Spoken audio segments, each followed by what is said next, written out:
Hey guys, tonight we are pulling back the heavy, embroidered curtain on a family tree. So twisted it makes daytime television look like a gentle documentary. Imagine yourself for a moment, sitting in a dusty room, unrolling an ancient, crackling scroll.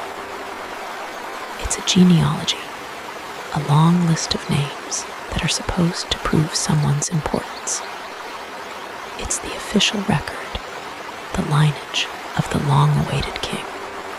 But as your finger traces the lines of descent, you find names that make the elders blush and shift uncomfortably. These aren't just names, they're stories of scandal, survival, and shocking grace. This is the family you'd have to join to be part of the story. And let's be honest, you probably wouldn't survive the first generation's family dinner. So before you get comfortable, take a moment to like the video and subscribe.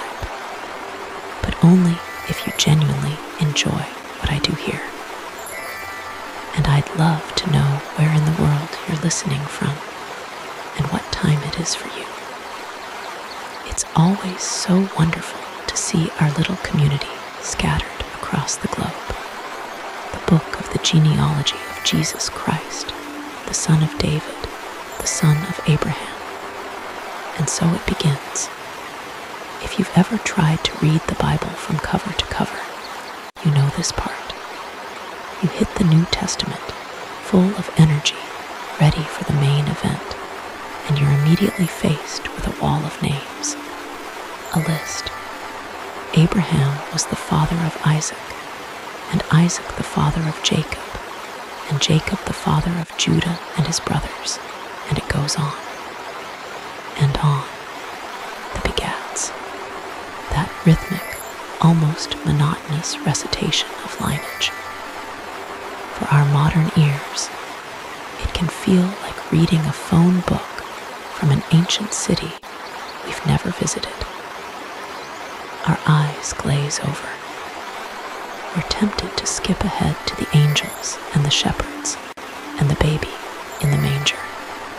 But to the first century Jewish reader for whom Matthew was writing, this list was everything.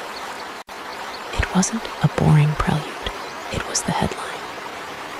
It was the legal argument, the foundational claim upon which the entire story rested. A genealogy was a map of identity. It told you who you were, where you belonged, what land was yours, what promises you inherited. For a king, and especially for the Messiah, the promised king, the genealogy was the non-negotiable credential. It had to trace back, unbroken, through the royal line of David, all the way to the great patriarch, Abraham.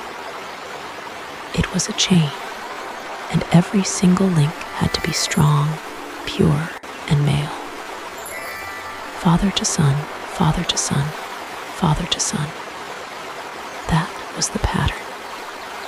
It was the sacred rhythm of patriarchy, the drumbeat of heritage. So imagine you are that first century reader. You're a devout Jew, you know the stories, you know the law. You've been waiting for the Messiah your whole life. Someone hands you this new scroll, this account of Jesus of Nazareth. You begin to read. Abraham, Isaac, Jacob, yes, this is right. This is the way. Your finger traces the Hebrew letters, your lips move, sounding out the familiar names. Judah, Perez, Hezron, Ram, Amminadab, Nahshon, Salmon. It's a steady, solid chain. For 13 generations, the pattern holds. Father to son, and then the rhythm breaks. And Salmon, the father of bows, by Rahab. You stop. Your finger freezes on the scroll. Rahab, you know that name. Rahab of Jericho, the prostitute, a Canaanite, a Gentile. Why is she here? Women weren't named in genealogies unless there was a problem, a complication that needed explaining, like an exception to the rule. But to name a foreign prostitute in the sacred line of the Messiah, it's jarring. It's like finding a splash of graffiti on the wall of the temple. But you keep reading, unsettled. And Boaz, the father of Obed by Ruth. Ruth, another woman. And not just any woman. Ruth the Moabitess. From Moab, the nation born of an incestuous union between Lot and his daughter. The Moabites were perennial enemies of Israel, a people so ritually excluded that the law in Deuteronomy explicitly stated that no Moabite could enter the assembly of the Lord, even to the 10th generation. And here she is, the great-grandmother of King David himself, named in the Messiah's family tree.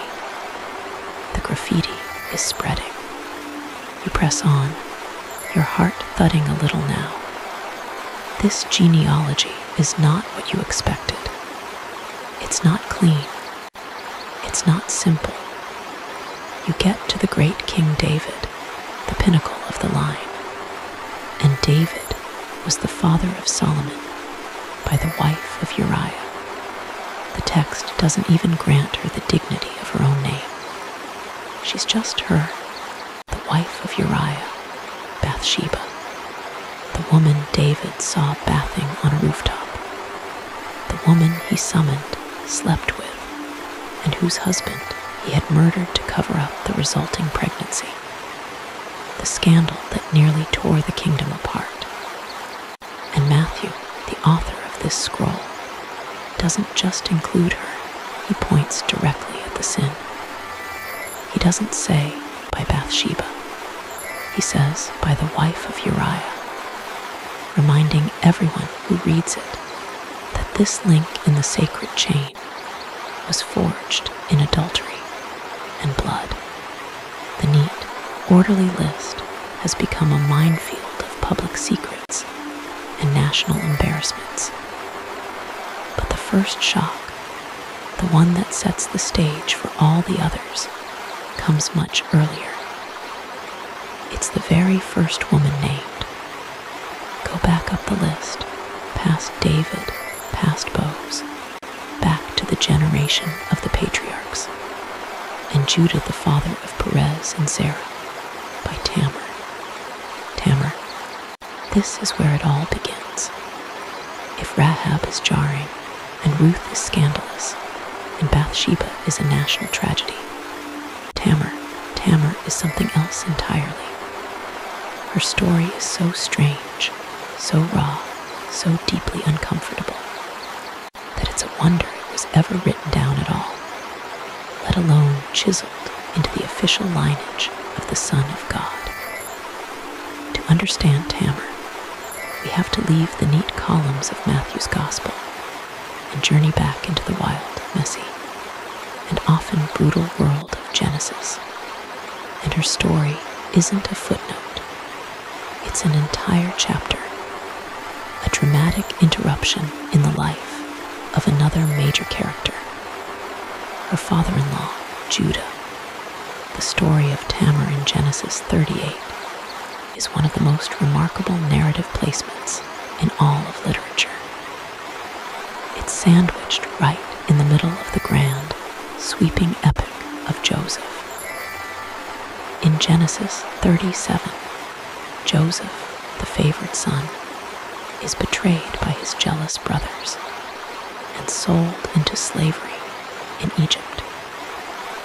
In Genesis 39, the story picks up with Joseph in Potiphar's house, beginning his meteoric rise to power.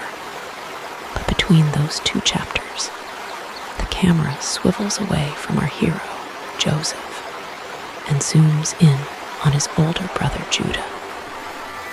It's like watching a movie, and right at the cliffhanger moment, the film stops, and a gritty, standalone short film begins, seemingly unrelated to the main plot. But it's not unrelated. This detour into the life of Judah is intentional. It's a morality play that serves as a dark mirror to the Joseph story. While Joseph is in Egypt, living a life of integrity and faithfulness, even in suffering, his brother Judah is back in Canaan, making a series of disastrously selfish and immoral decisions. This chapter is here to show us the moral fabric of the family God has chosen. It's frayed, it's stained, and it's tearing at the seams. Our story begins with Judah leaving his brothers. He's distancing himself from the family, perhaps trying to escape the guilt of what they did to Joseph. It was Judah, after all, who came up with the merciful idea of selling their brother rather than leaving him to die in a pit. What profit is it if we kill our brother and conceal his blood, he argued. Let's sell him. Pragmatic, calculating, and morally compromised. That is Judah. So he wanders off and settles down among the Canaanites, specifically near a man named Hurrah the Adullamite. Right away, he's breaking with tradition. The patriarchs, Abraham and Isaac, had been insistent that their sons should not take wives from among the pagan Canaanites. But Judah, asserting his independence, sees a woman, the daughter of a Canaanite man named Shua, and he takes her as his wife. No consultation with his father Jacob, no concern for the covenantal promises. Judah does what Judah wants. Life moves on. Judah and his Canaanite wife have 3 sons. The first is named the second, Onan, and the third, the youngest, is Shelah. Judah is building his own dynasty, his own little kingdom away from his father's tents. He's a patriarch in his own right now. And for his firstborn son, the heir to his name and fortune, Judah finds a wife. Her name is Tamar. The text tells us nothing about her. We don't know her father's name or where she came from. She enters the story as a pawn in Judah's dynastic ambitions. Her role is simple and singular: to marry and produce a son, an heir to carry on the line. Imagine her hopes. She is marrying into the family of Israel, this strange clan that worships a single, unseen God. She is now part of the story of the covenant, the promise God made to Abraham. Her future, her security, her entire worth in this society is now tied to the man she has married and the sons she is expected to bear. But her new life quickly turns to tragedy. The Bible describes the fate of her husband with chilling brevity. But Judah's firstborn, was wicked in the sight of the Lord, and the Lord put him to death. That's it. No details. We are left to wonder what this wickedness was. Was he cruel? Was he idolatrous? Was he sexually deviant? The text doesn't say, and the silence is terrifying. It's a sudden, divine judgment that leaves Tamar a widow before she has had a chance to become a mother. In an instant, her world collapses. In that ancient culture, a childless widow was in the most precarious position imaginable. She had no husband to provide for her, no son to care for her in her old age.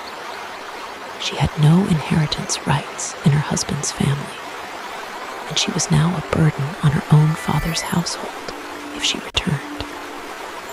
She was a social and economic zero, a ghost in a world that only valued women for their connection to men and their ability to produce heirs. But there was a safety net. It was a custom known as levirate marriage, from the Latin word levier, meaning husband's brother. This law, later codified in Deuteronomy, was a sacred obligation. If a man died childless, it was the duty of his surviving brother to marry the widow. Their firstborn son would not be considered the child of the second brother, but would be the legal heir of the first dead brother. His name would not be blotted out from Israel. His portion of the inheritance would be preserved. This wasn't about love or romance. It was a solemn duty to the dead, a way of ensuring that a man's legacy would continue. It was also a profound act of social justice, providing for the vulnerable widow and giving her back her status, her security, and her future. So, following this sacred custom, Judah turns to his second son. "Go in to your brother's wife," he commands Onan, "and perform the duty of a brother-in-law to her, and raise up offspring for your brother." The command is clear. The duty is sacred. Onan obeys, at least outwardly. He takes Tamar as his wife, but inwardly he is filled with a selfish, resentful calculus. The text tells us, "But Onan knew that the offspring would not be his. If he fathered a son with Tamar, that child would be the heir of his dead brother, That child would get the firstborn's double portion of the inheritance. Onan's own future children would get less. In his mind, he would be doing all the work, and his dead brother would get all the credit and the reward. So he devises a cruel and deceptive plan. He goes through with the marriage. He sleeps with Tamar, but he ensures that she will never conceive. He takes the pleasure and the privilege of the marriage bed, but he denies her the one thing the law was designed to give her: a child. This act is so much more than just a refusal to procreate.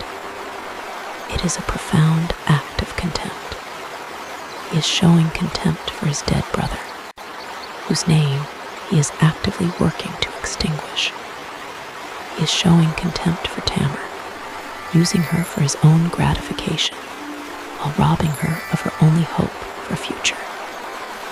And he is showing contempt for God, whose law he is shamelessly flouting.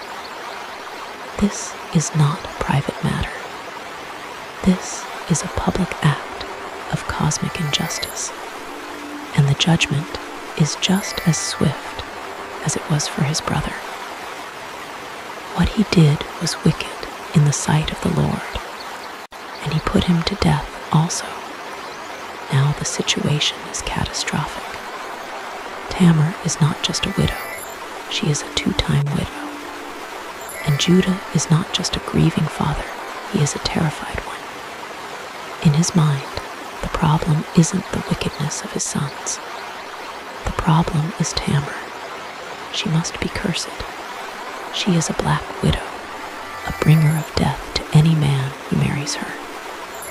His fear and superstition override his sense of duty. He has one son left, Shelah, but he is still young, and Judah has no intention of risking his last remaining son on this woman he now sees as a harbinger of doom. So he summons Tamar. We can imagine the scene: the grieving, frightened woman standing before the powerful patriarch. He holds her entire life in his hands, and he lies to her. "Remain a widow in your father's house," he says, his voice probably thick with false sympathy, "until Shelah, my son, grows up." He adds a flimsy excuse for his own thoughts, lest he die like his brothers. He is framing his dereliction of duty as an act of protection. It is a hollow promise, and perhaps somewhere in her heart, Tamar already knows it. But what can she do? She has no power, no voice, no agency. She is a woman, a widow, at the mercy of the man who has failed her twice already. So she does the only thing she can. She obeys. She returns to her father's house to wait. And here, the story enters a long, silent passage of time. The text summarizes these years in a single sentence.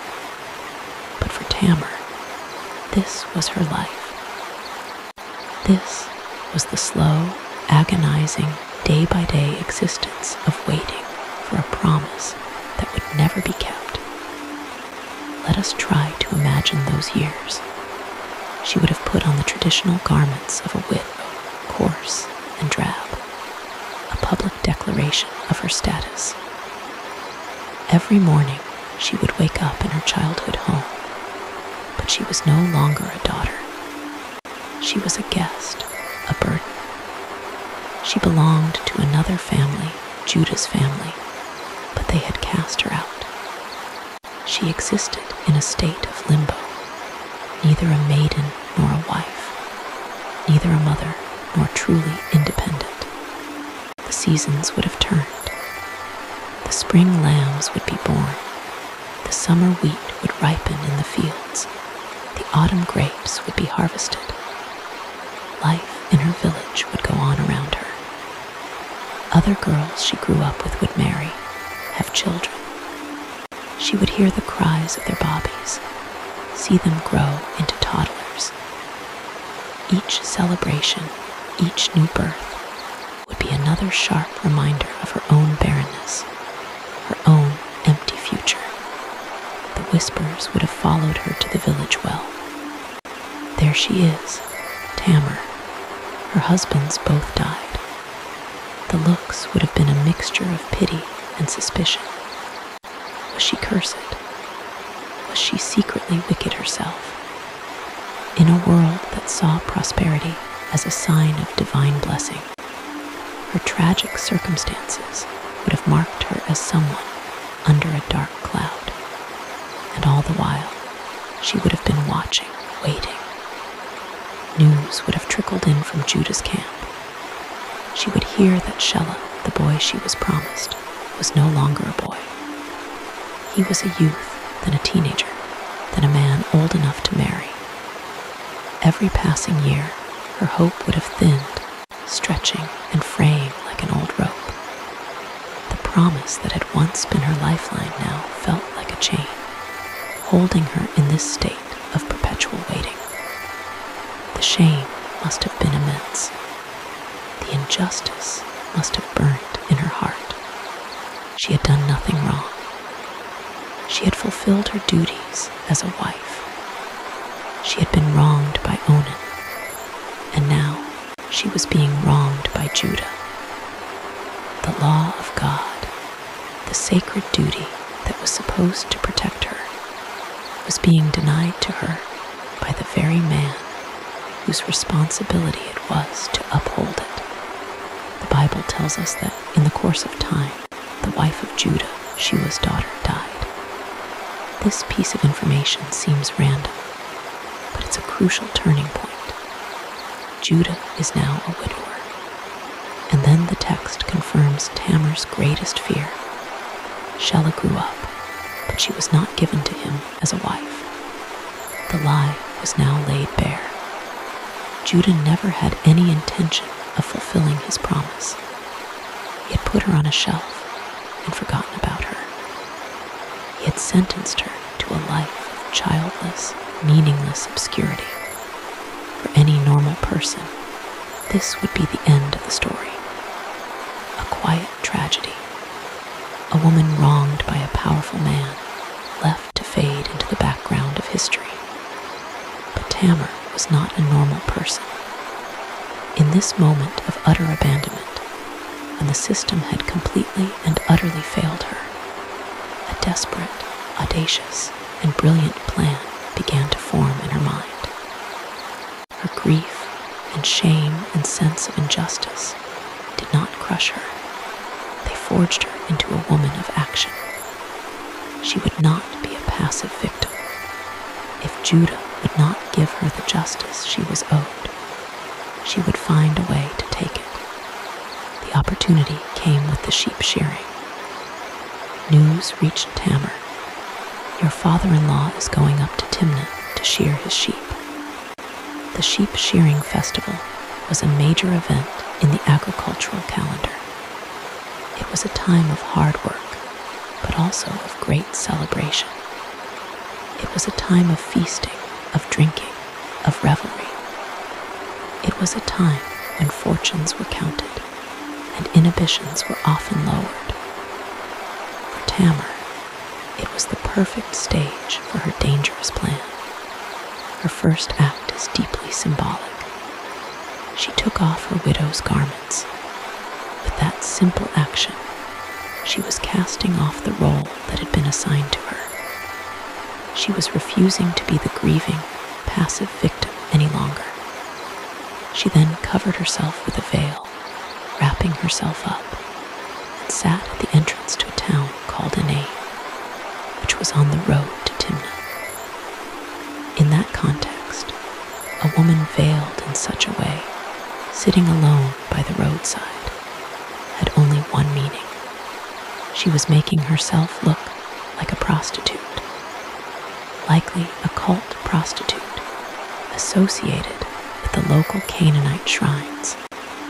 The risk she was taking is almost impossible for us to comprehend. If she were discovered, the shame would be absolute. Judah, as the patriarch of the family, would have the legal right to have her executed, likely by being burned alive. The prescribed punishment for a priest's daughter guilty of prostitution. Even though she wasn't a priest's daughter, the principle of family honor was paramount. She was risking everything on a single, desperate gamble. Judah, fresh from his mourning period and on his way to a festival, travels down the road. He sees the veiled woman. The text is blunt. When Judah saw her, he thought she was a prostitute, for she had covered her face. He does not recognize his own daughter-in-law. All he sees is an opportunity for anonymous pleasure. He turns aside and approaches her. The negotiation that follows is stark and transactional. What will you give me that you may come into me? She asks.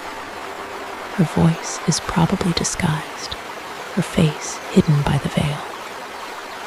Judah, the wealthy patriarch, offers a young goat from his flock, a standard price, but he doesn't have it with him. He'll have to send it later. And here is the moment where Tamar's genius, born of years of quiet desperation, shines through. She needs more than a promise. She has had enough of Judah's empty promises. She needs collateral. She needs proof. What pledge shall I give you? He asks, impatient. She replies, your signet and your cord and your staff that is in your hand.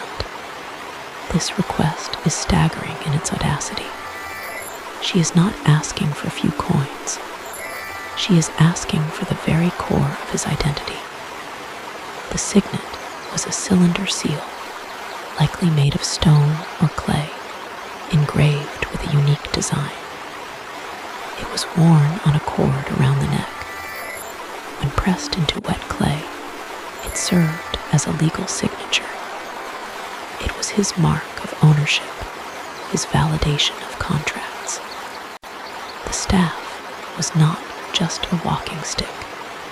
For a tribal leader, a patriarch, the staff was his symbol of authority, his badge of office, perhaps even carved with his name or clan insignia. In asking for these three items, Tamar was asking for his signature, his authority, his very identity. She was taking possession of the man in himself, and Judah, blinded by lust and arrogance, agrees. He hands over his signet, his cord, and his staff. He sleeps with her, and then he goes on his way to the festival, a little lighter, but untroubled. He has satisfied his urges. For him, the transaction is over. For Tamar, her life's work has just begun.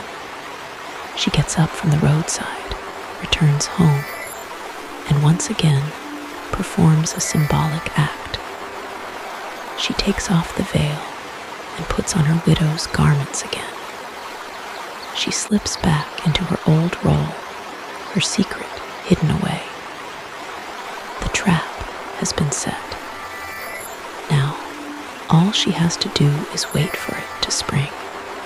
Judah, true to his word this time, sends his friend the Adullamite back with the promised goat to retrieve his pledge. The friend arrives at a name and asks the locals, "Where is the cult prostitute who was here by the roadside?" And the men of the place reply, "There has been no cult prostitute here." His friend returns to Judah, empty-handed. Judah's reaction is telling. He's not concerned about the woman. He's concerned about his reputation. "Let her keep the things," he says, "lest we be ridiculed." He would rather lose his identity than face public embarrassment. His pride and his hypocrisy are on full display. He writes off the loss and forgets the entire incident. 3 months pass. For Tamar, these are months of quiet anxiety and hope. Soon, the first signs appear. She is pregnant. The plan has worked. Her future is no longer empty. The line of her first husband, will continue. But her success is also her greatest peril. In the eyes of the world, she, a widow betrothed to Shelah, is pregnant. And that means she has committed a capital crime. Word travels fast in a small community. The report comes to Judah, delivered with an air of scandalized gossip. "Tamar, your daughter-in-law, has been immoral. Moreover, she is pregnant by immorality." Judah, the man who just a few months prior solicited a prostitute and then refused to pay her, is now filled with a burning, self-righteous fury. He doesn't ask for details. He doesn't call for an investigation. He sees a chance to solve his Tamar problem once and for all. He, the patriarch, the judge, bellows his verdict. Bring her out and let her be burned. The scene is set for the final act. Imagine the town square. The villagers are gathered, buzzing with morbid excitement. Tamar is dragged from her father's house, her pregnant belly a visible testament to her supposed crime. She is disgraced, condemned, about to face a horrific death. At the center of it all stands Judah, the powerful patriarch, the righteous judge, ready to purify his family's honor by fire. He has all the power. She has none. But she has the truth, and she has the evidence. As they are bringing her out, she doesn't scream or beg for mercy. She doesn't protest her innocence. She plays her final card with breathtaking composure. She sends a messenger to her father-in-law. The messenger carries a small, familiar bundle. The message is simple and devastating. By the man to whom these belong, I am pregnant. And then, before the entire assembly, as Judah is about to give the final order, she holds them up for all to see. The signet, the cord, the staff. A wave of stunned silence must have fallen over the crowd. every eye swivels from the evidence in her hands to the man presiding over the trial. There is no denying it. These are not common items. They are his signature, his authority, his identity. The prostitute on the roadside, the woman he thought he used and discarded, was his own daughter-in-law whom he had betrayed. The judge is revealed to be the culprit. The condemned is revealed to be the agent of justice. The trap, so carefully and desperately set 3 months ago, has snapped shut with perfect public precision. The humiliation for Judah is absolute. He is exposed before his family, his friends, his entire community, as a hypocrite and a fool.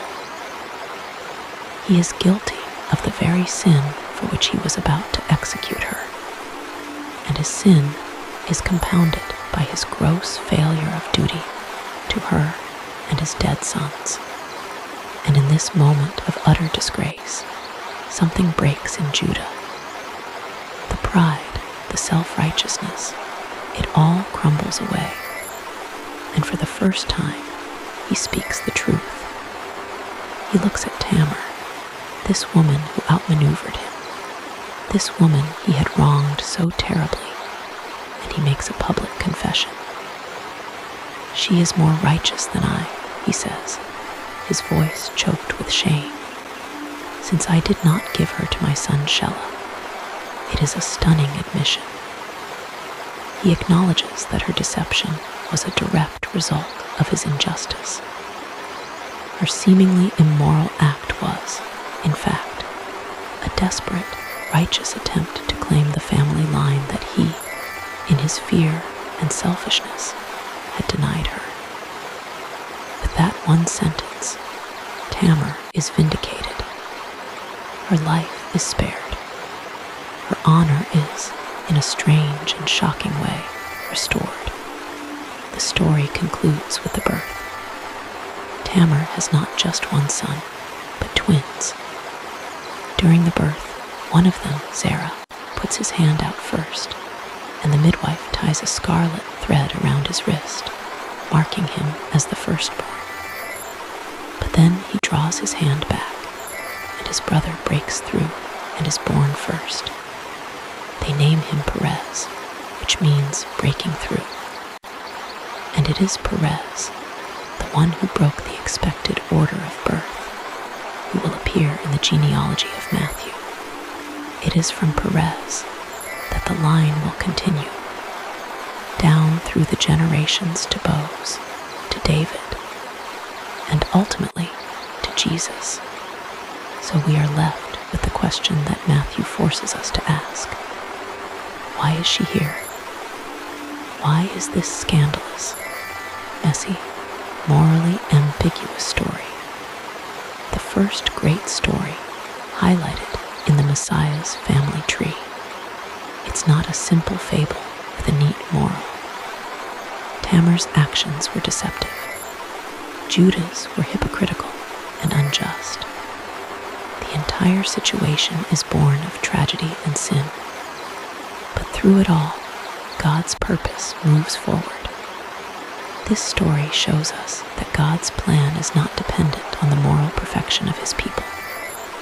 He works through broken, flawed, and desperate human beings. Judah, the failed patriarch, is humbled and changed by this encounter. He goes from being a man who sells his brother and abandons his daughter-in-law to becoming the man who later offers his own life in exchange for his brother Benjamin's in Egypt. His confrontation with Tamar seems to be the crucible that forges a new character in him. The story also champions the powerless. Tamar, a woman with no rights, no voice, and no future, takes hold of her own destiny. She operates in a system that is rigged against her. And through her cleverness and courage, she secures not only her own future, but the continuation of the messianic line itself. She is more faithful to the covenant and the law than the patriarch, who was supposed to be its guardian. And finally, this story is a profound statement about grace. The lineage of the Messiah does not begin with saints in stained glass windows. It begins with real people. People who lie, people who cheat, people who are driven by lust and by fear.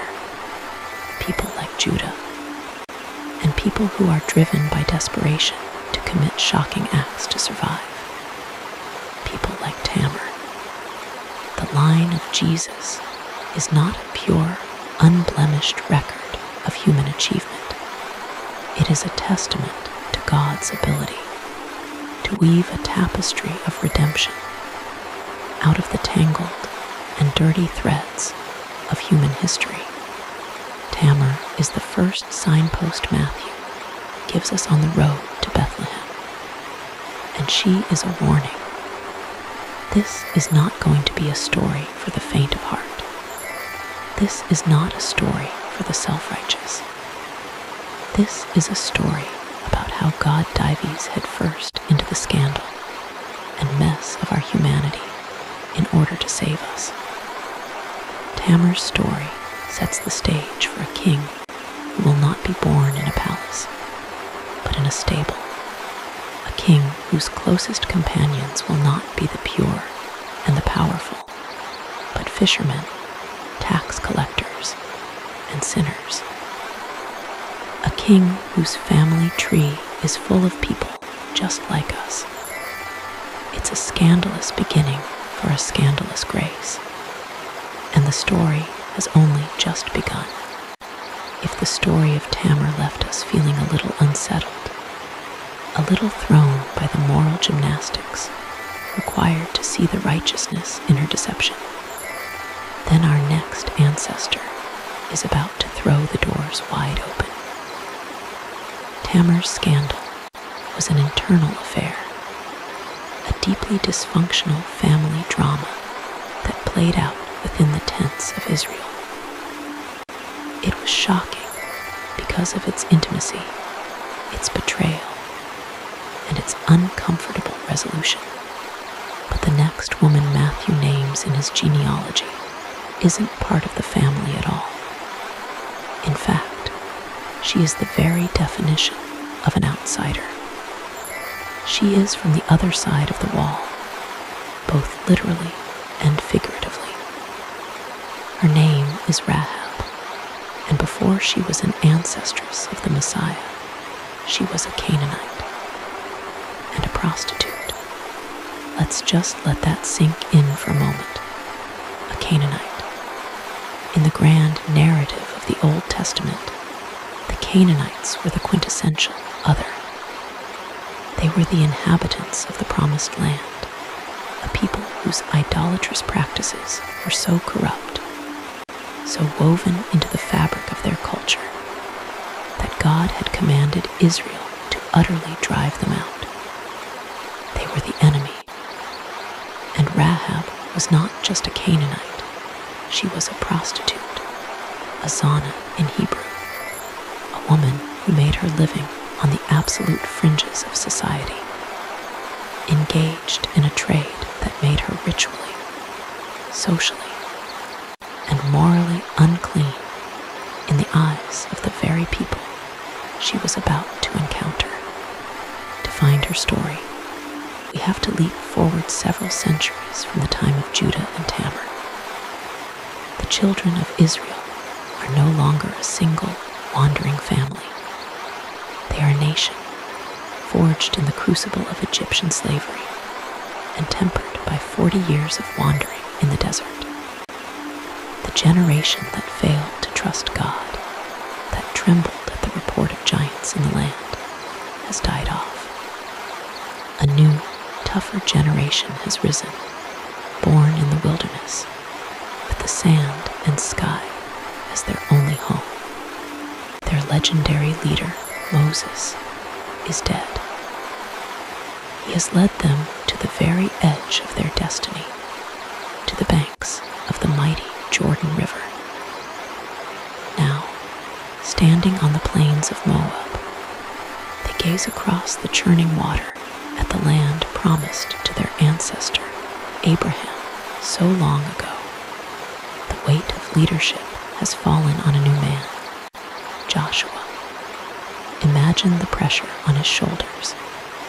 His predecessor wasn't just a leader, he was Moses, the man who spoke with God face to face, who parted the Red Sea, who received the law on Sinai. Joshua's first test, his first great act as commander, looms directly in front of him, on the other side of the river. It is the city of Jericho. Jericho wasn't just any city.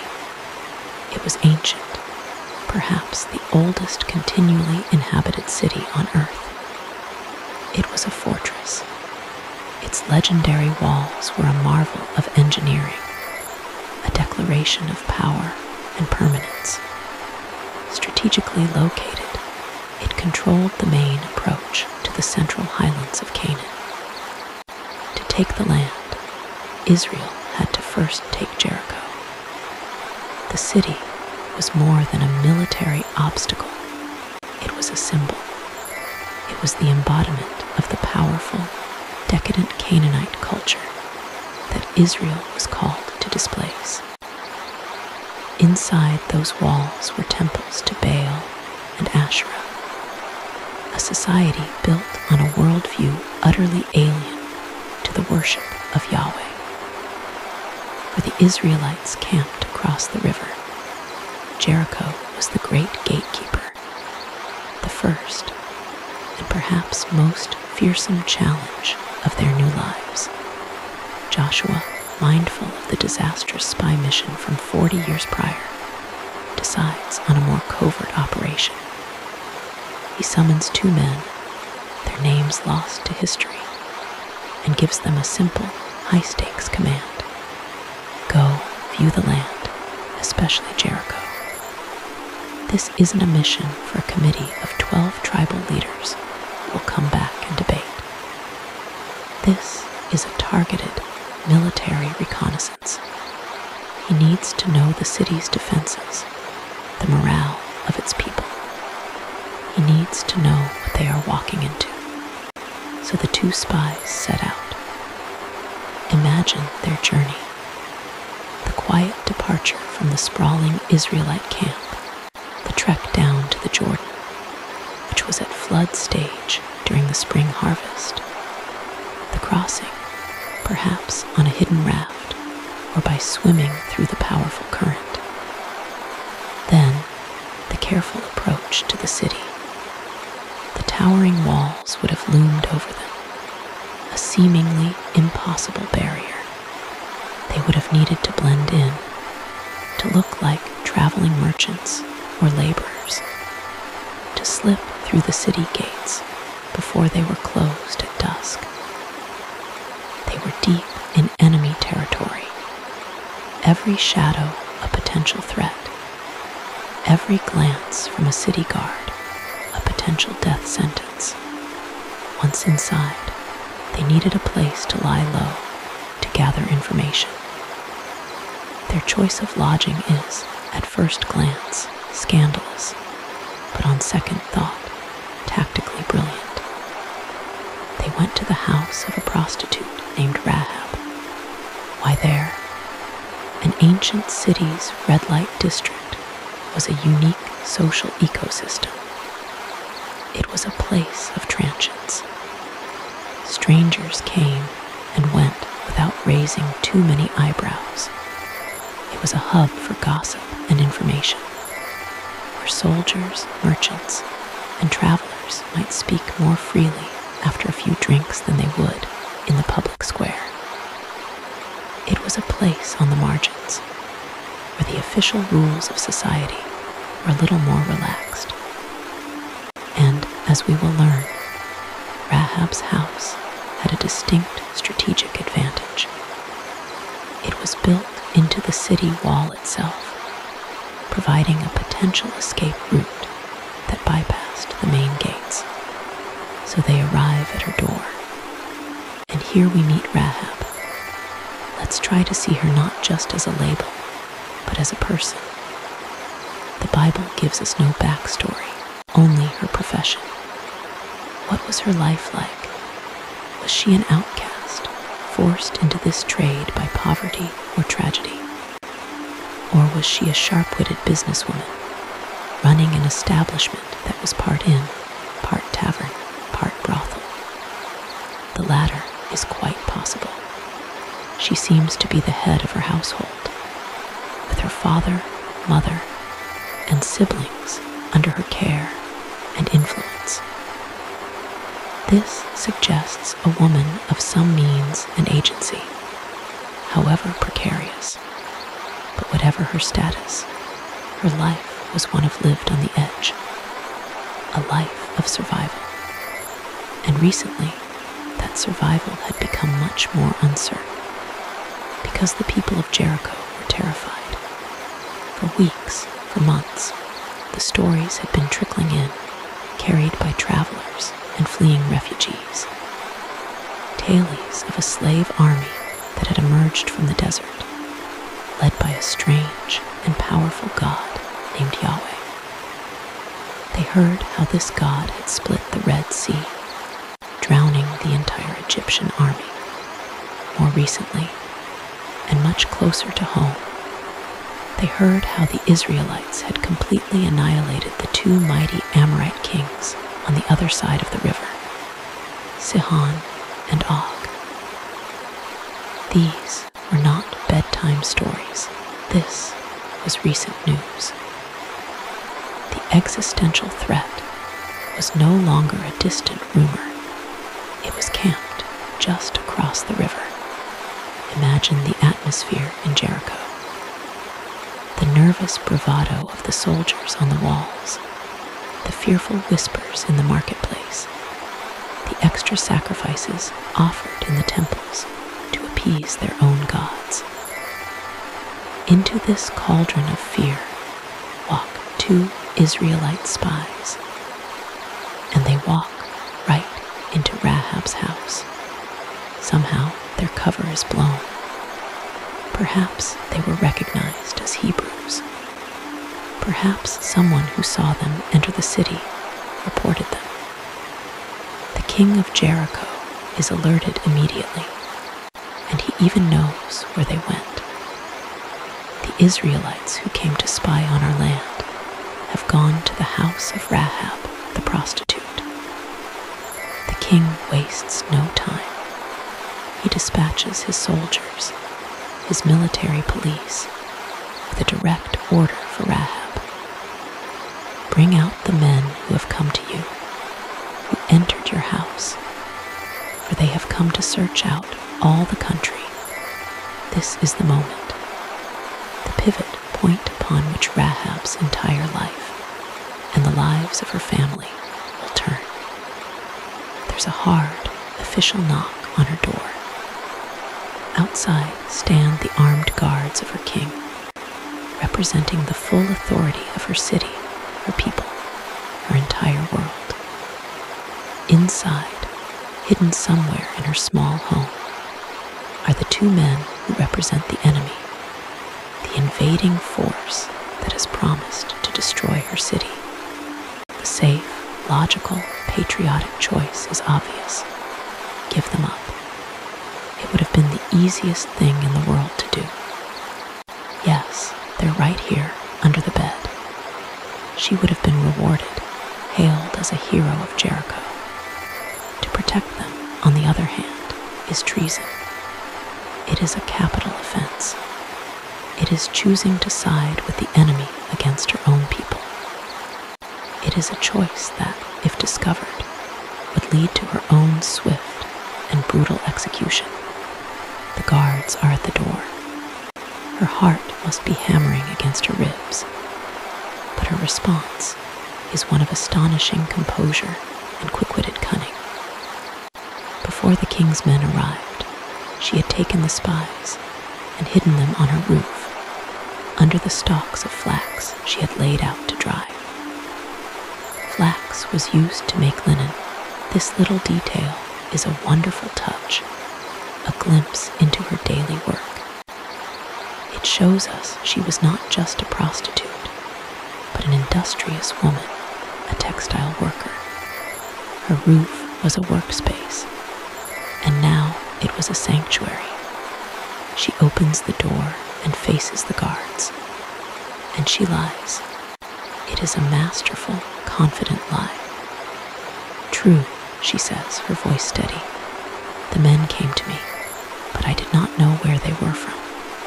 She's already building a plausible defense for herself. And when the gate was about to be closed at dark, the men went out. I do not know where the men went. Pursue them quickly, for you will overtake them. It's brilliant. She confirms the king's intelligence. Yes, they were here. But she misdirects the pursuit, sending them on a wild goose chase out of the city and towards the river fords. She gives them a sense of urgency. Pursue them quickly. That prevents them from stopping to search her house. The guards, believing her, immediately take off in hot pursuit, and the city gates are shut behind them. For the moment, the spies are safe. Rahab has now crossed the point of no return. She has committed treason. She has thrown her lot in with these two strangers. And now, she goes up to the roof to explain why. The scene that follows is one of the most remarkable confessions of faith in the entire Bible. The sun has set. The city is dark and quiet. The two spies are emerging from under the scratchy flax stalks, their nerves frayed, their mission nearly a failure. And this Canaanite prostitute sits down with them and begins to speak. What she says is not a plea for her life, not at first. It is a theological declaration. "I know that the Lord has given you this land," she begins. This is not a guess. It is a statement of fact. She has assessed the geopolitical situation. She has heard the stories, and she has come to a firm conclusion. The gods of Jericho are powerless. Her king is powerless. The city's walls are irrelevant. The land belongs to Yahweh, and he is giving it to Israel. She then describes the psychological state of her city. "The terror of you has fallen upon us, and all the inhabitants of the land melt away before you." She confirms for the spies that their God's campaign of shock and awe has been a stunning success. The bravado of the Canaanites is a hollow mask covering a core of pure terror, and then she explains the source of this terror. She becomes a historian, a theologian, recounting God's greatest hits. "For we have heard," she says, "how the Lord dried up the water of the Red Sea for you when you came out of Egypt. This event happened 40 years ago. 40 years. And the story is still being told with such power in a Canaanite city that it makes their hearts melt. She is demonstrating that the saving acts of God for his people are also acts of judgment and terror for those who oppose him." She continues, "And we have heard what you did to the two kings of the Amorites who were beyond the Jordan, to Sihon and Og, whom you devoted to destruction." This was recent news. This proved that the God of the Red Sea was not a distant memory. He was here now, at their doorstep. "As soon as we heard these things," she confesses, "our hearts melted, and there was no spirit left in any man because of you." And then comes the crescendo. The absolute core of her faith, a statement so profound it could have come from the mouth of Moses himself. She, Rahab, a pagan prostitute living in a polytheistic culture, looks at these two Hebrew men and declares, "For the Lord your God, He is God in heaven above and on earth beneath." This is astonishing. She is not just saying that Yahweh is a powerful tribal god, stronger than Baal. She is making a universal, monotheistic claim. She is saying that the God of Israel is the one true God who reigns over everything in heaven and on earth. This is the Shema Yisrael, the core confession of Judaism, on the lips of a Canaanite prostitute. She has heard the stories of what God has done, and she has responded not with defiance, but with faith. She has correctly interpreted history as the unfolding of God's sovereign power, and it is from this position of faith that she now makes her plea. Her belief moves her to action. "Now then," she says, "please swear to me by the Lord, since I have dealt kindly with you, that you also will deal kindly with my father's house." Her first concern is not for herself, but for her family. She has the presence of mind to cut a deal, to leverage her act of kindness into a covenant of salvation. She makes them swear an oath, not on their own names, but on the name of the God she has just confessed. "Swear to me by the Lord." She is binding them to the authority of the God she now believes in. She asks for a CHE letter 1E63 ED, a sign of true and faithful dealing, and for a guarantee, a sure sign that they will save alive my father and mother, my brothers and sisters, and all who belong to them, and deliver our lives from death. She has seen the coming judgment, and she is building an ark for her family, and that ark is her own house. The spies, moved by her faith and courage, readily agree. "Our life for yours," they declare. They make a solemn oath, but their oath is conditional. She must hold up her end of the bargain. First, she must not betray their mission. And second, she must follow their specific instructions for deliverance. This is where the scarlet cord comes in. "When we come into the land," they tell her, "you shall tie this cord of scarlet thread in the window through which you let us down." This cord will be the sign. When the Israelite army invades and begins the destruction of the city, they will see the cord and know that this house is to be spared. Everyone inside will be safe, but anyone who ventures outside the doors of her house will be fair game. Their blood will be on their own heads. The parallel to the Passover in Egypt is unmistakable. There, the Israelites painted the blood of a lamb on their doorposts, and the angel of death passed over their homes, sparing their firstborn. Here, a scarlet cord, the color of blood, will be the sign that causes the army of judgment to pass over Rahab's house, sparing all who have taken refuge inside. It is a powerful symbol of salvation through faith, marked by a visible sign.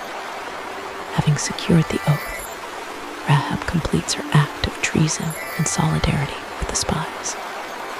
Her house is on the city wall, so the main gate is not their only way out. She takes a rope and lets them down through her window, out of the city and into the darkness. She is literally letting them out of the doomed city and into the freedom of the countryside. She even gives them crucial military advice. Go into the hills and hide yourselves there for 3 days until the pursuers have returned. Then afterward you may go your way. She knows the local terrain. She knows the tactics of her own king's soldiers. She is now an active participant in the Israelite military campaign. The spies escape, follow her advice, and after 3 days return safely to Joshua. And their report is a direct echo of Rahab's rooftop confession. They don't just talk about the height of the walls or the number of soldiers. They report on the city's morale. Truly, the Lord has delivered all the land into our hands, they tell Joshua. And moreover, all the inhabitants of the land melt away because of us. Her intelligence has confirmed that the time is right. The city is ripe for conquest, not because of Israel's strength, but because of the people's fear of Israel's God. Now the story shifts back to Rahab. She has done her part. She has exercised her faith, secured the promise, and aided the enemy. Now, all she can do is wait. She ties the scarlet cord in her window. It must have been a terrifyingly public act. A bright red cord hanging from the window of a house on the city wall for all to see. Her neighbors must have wondered. The city guards on their patrols must have noticed. It was a constant, visible declaration of her choice, and she gathers her family. Imagine those conversations, her trying to convince her father, her mother, her siblings to abandon their homes and huddle together in her house. She has to explain that she has made a pact with the enemy, that she believes in their God, and that this flimsy scarlet rope is their only hope of survival. They must have thought she was insane, but they came. Her faith was strong enough to convince them. They put their lives in her hands. Then comes the strangest week in the history of warfare. The Israelite army crosses the Jordan River on dry ground, another miracle that would have sent a fresh wave of terror through Jericho. They set up camp, and then the siege begins. But it's not a siege of catapults and battering rams. On the first day, Rahab and her family, peering from the window next to the scarlet cord, would have seen a bizarre procession. The Israelite army in full battle array, marching out from their camp. But they're not attacking. They're just walking in complete silence. They march once around the entire city. In the lead are armed soldiers, then 7 priests carrying rams, horn trumpets, then the golden ark of the covenant, and then a rear guard. The only sound is the shuffling of thousands of feet and the eerie, mournful blast of the shofars. Then, just as strangely as they appeared, they returned to their camp. What must the people of Jericho have thought? The first day, it might have seemed like a strange intimidation tactic. The second day, the exact same thing happens. And the third day, and the 4th, 5th, and 6th. Every day, the silent march, the haunting trumpets, the single lap around the walls. It was a masterful act of psychological warfare.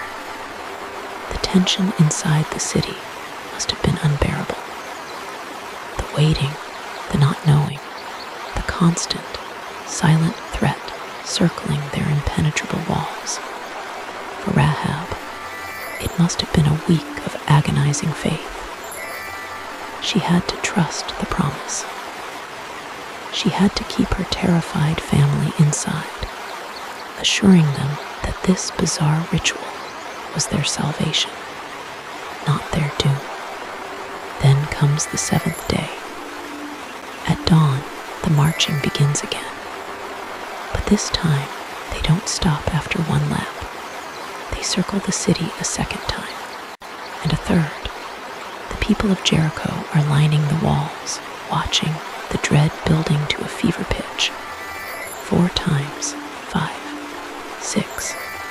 On the 7th lap, the procession comes to a halt. A silence hangs over the valley. Joshua gives the command. The priests raise their trumpets and blow a long, coordinated blast. And at that signal, the entire Israelite army lets out a single, massive shout, and the walls came tumbling down. The Bible says the wall fell down flat.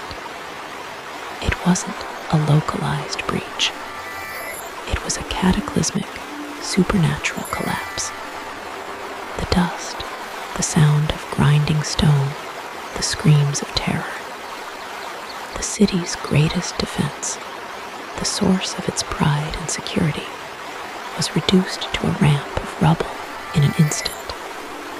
The Israelite army charged straight in, every man for himself, into the heart of the defenseless city. The judgment that Rahab had foreseen was now upon her people. But Joshua had not forgotten the promise. He gives a direct order to the 2 men who had been to Rahab's house. Go into the prostitute's house and bring out from there the woman and all who belong to her, as you swore to her. It is a beautiful detail that the very 2 men she saved are the ones sent to rescue her. They navigate the chaos and destruction and find her house, the one section of the wall that presumably remained standing, marked by the scarlet cord. They bring Rahab out, and her father, and her mother, her brothers, and all her relatives. They lead them out of the ruins of their old life, out from the rubble of the city devoted to destruction, and bring them to a place of safety in the camp of Israel.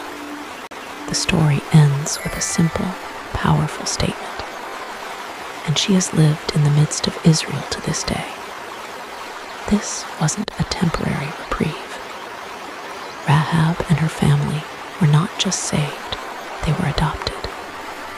They were fully assimilated into the covenant people of God. She, the Canaanite, she, the prostitute, she, the traitor to her own people. She became one of them, and that is why Matthew puts her in the genealogy.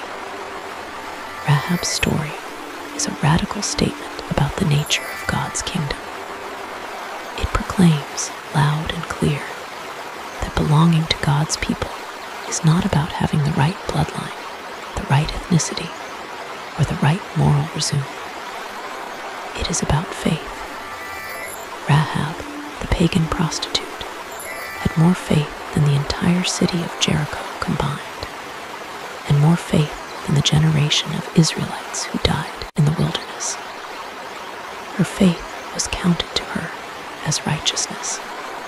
Her story also shows us, once again, that God delights in using the most unlikely people and places. Who would ever imagine that the plan for conquering the first great Canaanite fortress would hinge on the courage and faith of a prostitute? Who would think that salvation would be found in a brothel? God's grace works in the margins, on the fringes, among the people that respectable society has written off. Her house of shame became a sanctuary. Her act of treason became an act of faith. Her lie to the guards helped bring about a divine truth. Rahab's journey is one of the most incredible transformations in the Bible. She starts as a prostitute in a doomed pagan city, and she ends as a respected woman in Israel, a wife and a mother. Matthew tells us she married a man named Salmon, and their son was Boaz. Boaz, the wealthy and righteous landowner who will feature in our next story. Through her faith, Rahab the harlot becomes the great-great-grandmother of King David and a direct ancestress of Jesus, the Messiah. Her story adds a shocking splash of scarlet to the royal family tree, a vibrant, indelible stain that speaks of a grace that is wider and more surprising than we could ever imagine. It's a grace that reaches across enemy lines into the darkest corners of a doomed city and pulls a woman and her family out of destruction and into the heart of the salvation story, all because she heard the rumors of what God could do and chose to believe. After the sharp, violent edges of Tamar's deception and Rahab's treason, the melody of our story changes. We move from the shadows of a roadside encounter and the rubble of a fallen city into the quiet, sun-beaten fields of Bethlehem. The next woman Matthew places in the lineage of the king is not a schemer in the patriarchal tents, nor is she a prostitute hiding spies on a rooftop. Her story is a gentler one, a pastoral poem of loyalty, grief, and quiet courage. But do not let the softness of the telling fool you. In its own way, her inclusion in this sacred list is perhaps the most theologically scandalous of all. Her name is Ruth, and she was a Moabitess. To a modern reader, that title, the Moabitess, might not carry much weight.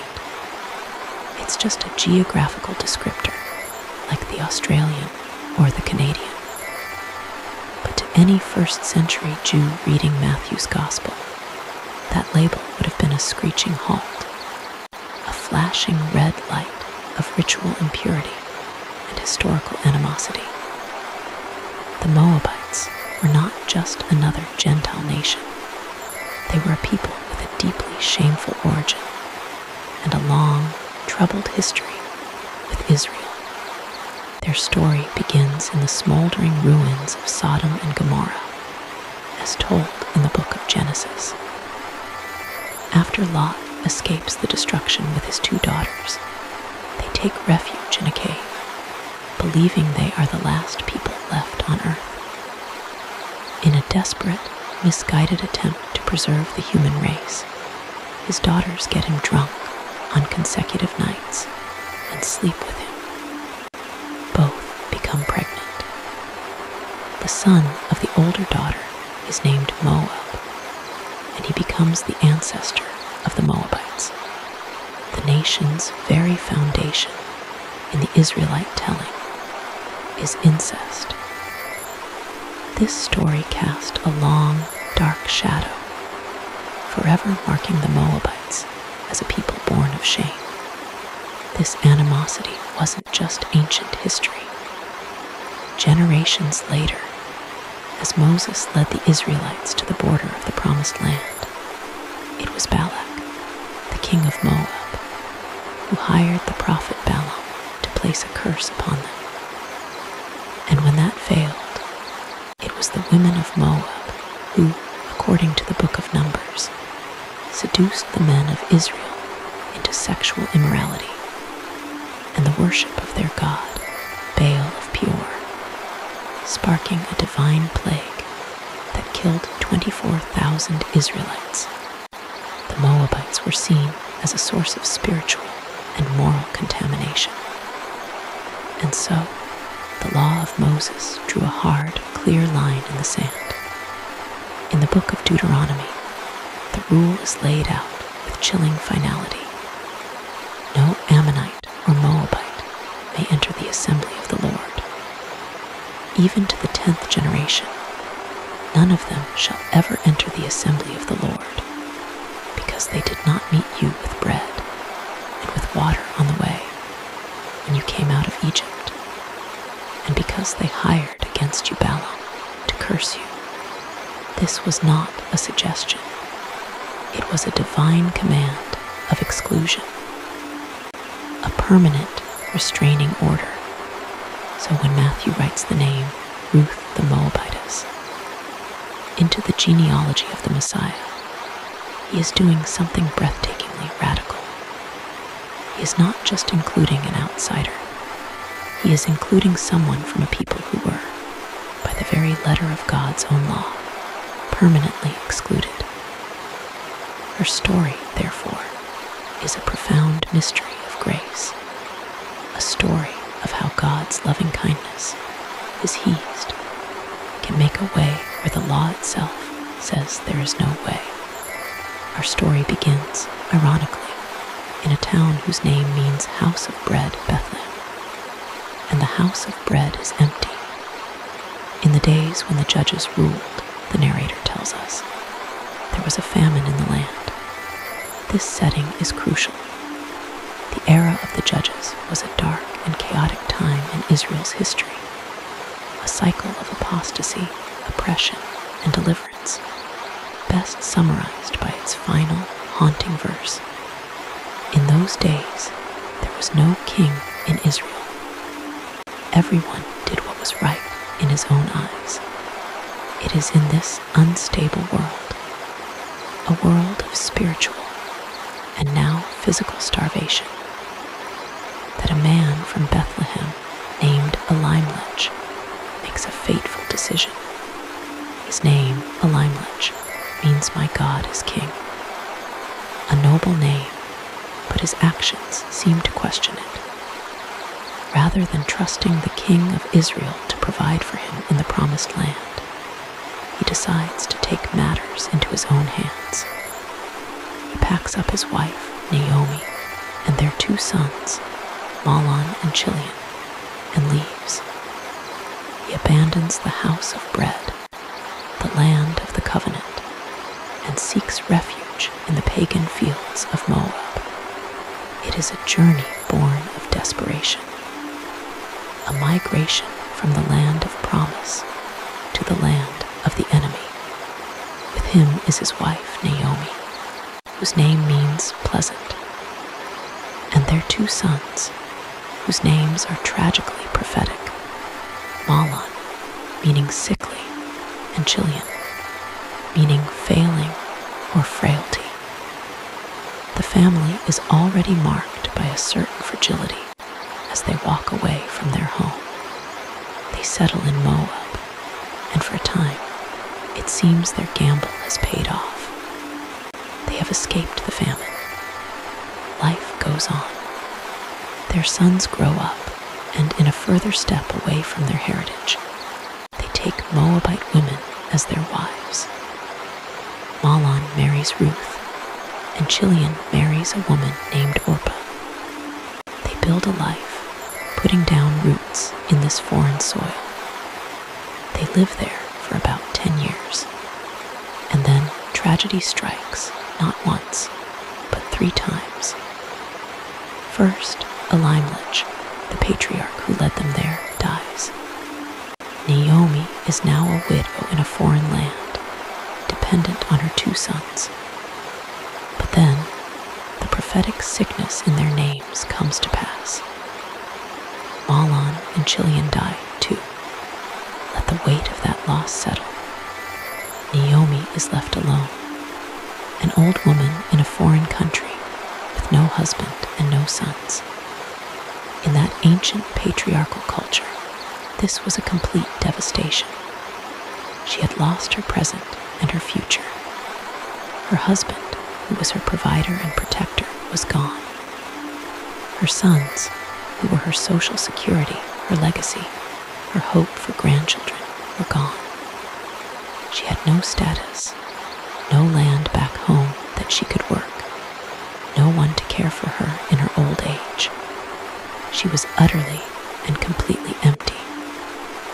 All she had left were her 2 Moabite daughters-in-law, Orpah and Ruth, themselves now childless widows. Naomi hears a rumor from her homeland. The famine is over. The Lord had visited his people and given them food.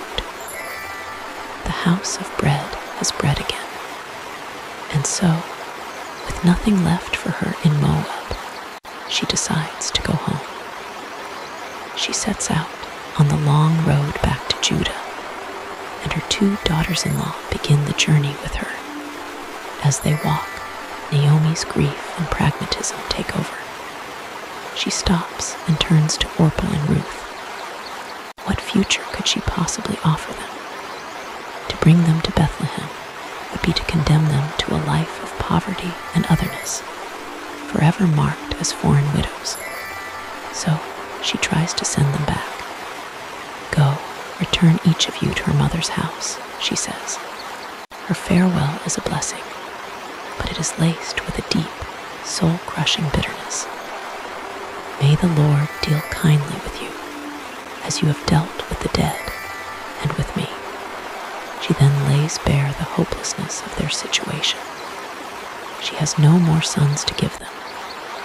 Even if she could miraculously conceive and have sons, would they wait for them to grow up? It's a rhetorical question drenched in pain. Her speech ends with a cry of despair aimed at the heavens. No, my daughters, for it is exceedingly bitter to me for your sake that the hand of the Lord has gone out against me. Naomi sees God not as her comforter, but as her antagonist. The Almighty is the one who has afflicted her. The 3 women weep together on the dusty road, a small island of shared grief, and Orpah makes the sensible choice. She has a home to return to, a family, a people, and gods she understands. The possibility of a new life, a new husband, awaits her there. With a final, tearful kiss, she turns back. The story does not condemn her. She does what anyone would be expected to do. But Ruth does not move. The text says simply, she clung to her. It's a powerful physical verb. It's a stubborn, desperate embrace. Naomi, seeing her resolve, tries one more time. See, your sister-in-law has gone back to her people and to her gods. Return after your sister-in-law. She is giving Ruth one last chance to choose the easy, logical path. And in response, Ruth utters a vow that has become one of the most beautiful expressions of love and loyalty in all of world literature. It is not just a promise, it is a covenant.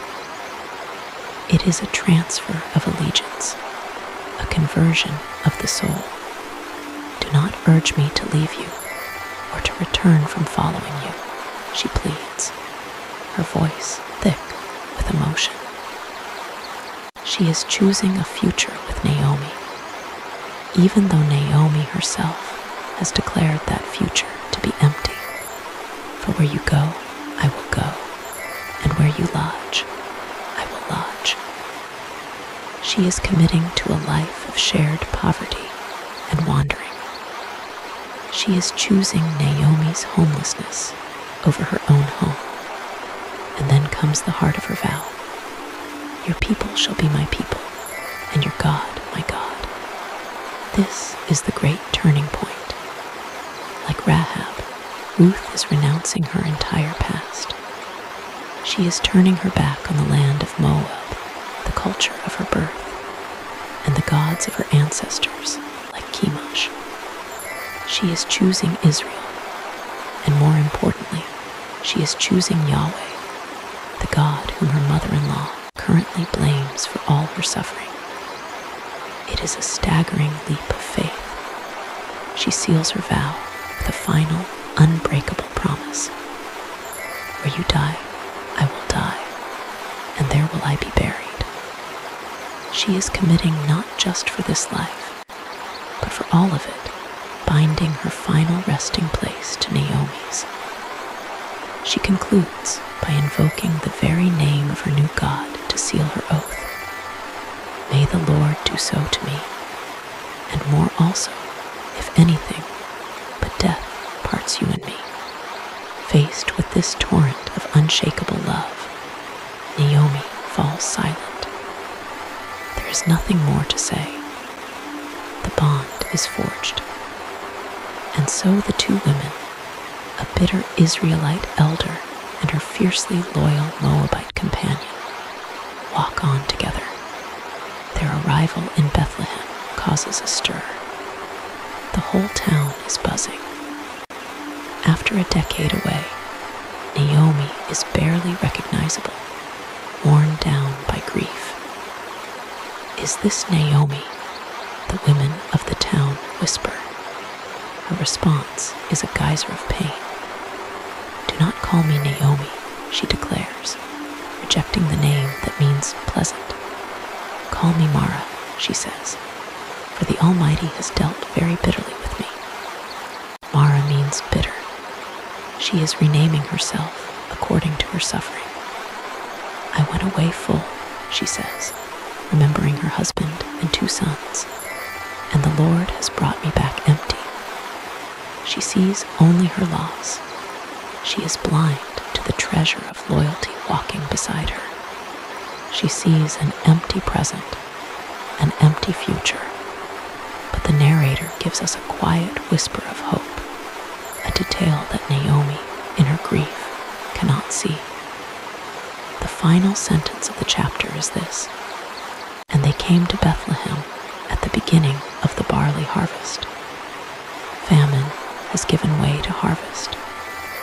Winter is turning to spring. Emptiness is about to be confronted with abundance. A new season is beginning, not just for the fields of Bethlehem, but for these 2 women. As the 2nd chapter opens, Ruth, true to her vow, takes the initiative. She doesn't sit and wait for a handout. She says to Naomi, "Let me go to the field and glean among the ears of grain after him, in whose sight I shall find favor." She intends to make a life for them, even if it's by picking up the scraps of others. The practice of gleaning was a form of social welfare mandated in the Mosaic Law. Farmers were commanded not to harvest the corners of their fields or to go back for any grain they dropped. These leftovers were for the poor, the sojourner, the fatherless, and the widow. It was God's provision for the marginalized, but it was also grueling, back-breaking work, done under the hot sun, often for very little reward. It was a humble and often humiliating position. Ruth goes out, and the narrator tells us, with a literary wink, that she happened to come to the part of the field belonging to Boaz, who was of the clan of a lineage. In a story so clearly guided by the unseen hand of God, there are no accidents. This happening is an act of pure providence. And here we meet Boaz. He is introduced as a gibber chael, a Hebrew phrase that can mean a man of wealth, but also a man of noble character, a worthy man. And we see his character immediately. He arrives at his field and greets his workers not with a command, but with a blessing. "The Lord be with you." And they, showing their respect for him, reply, "The Lord bless you."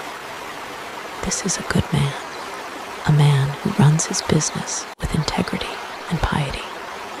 He notices the stranger working in his field. "Whose young woman is this?" he asks his foreman. The foreman identifies her. She is the young Moabite woman who came back with Naomi from the country of Moab. He adds that she has been working tirelessly all day. Boaz approaches Ruth, and what follows is a cascade of extraordinary kindness, of heed. He goes far beyond the legal requirements of the gleaning law. First, he offers her protection. He tells her to stay in his field, close to his female workers, where she will be safe. He has already commanded his young men not to touch her. For a lone foreign woman, this was an incredible gift of security. Next, he offers her refreshment. When you are thirsty, go and drink from the vessels the young men have drawn. She doesn't have to go to the public well. She is invited to share the water provided for his own workers. Ruth is completely overwhelmed by this unexpected kindness. She bows to the ground. Why have I found favor in your eyes, that you should take notice of me, since I am a foreigner? She asks. She is acutely aware of her status as an outsider, a Moabite. She expected nothing, and she is being treated as an honored guest. Boaz's reply shows that her reputation for loyalty has preceded her. All that you have done for your mother-in-law since the death of your husband has been fully told to me, he says. He knows the story of her vow on the road. He knows how she left her father and mother and her native land to come to people she did not know. He recognizes her he's towards Naomi, and then he offers her a blessing that reveals he understands the true nature of her journey. May the Lord repay you for what you have done, he says, and a full reward be given you by the Lord, the God of Israel, under whose wings you have come to take refuge. He sees her not just as a loyal daughter-in-law, but as a convert, a woman of faith who has sought shelter under the protection of Yahweh. It's a beautiful, tender image. His kindness doesn't stop there. At mealtime, he invites her to join him. Come here and eat some bread and dip your morsel in the wine.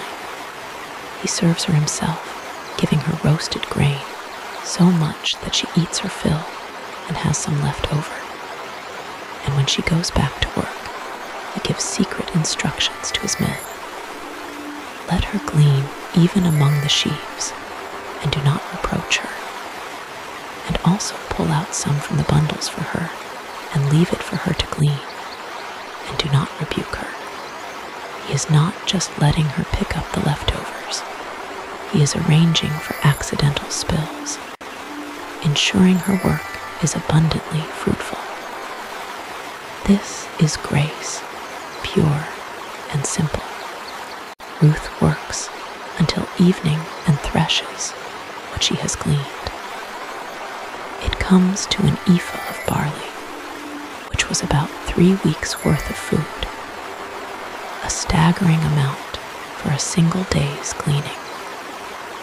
She carries it back into the city, along with the leftovers from her lunch, and presents it to Naomi. Naomi is stunned. Seeing the mountain of grain, the first tangible sign of hope she has had in years, the ice of her bitterness begins to crack. Where did you glean today? She asks. Blessed be the man who took notice of you. When Ruth tells her the man's name was Boaz, something clicks in Naomi's mind. The fog of her grief lifts, and she suddenly sees a strategic path forward.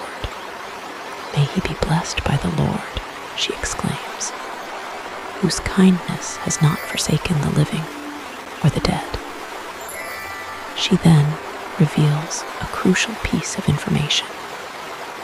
The man is a close relative of ours. He is one of our redeemers.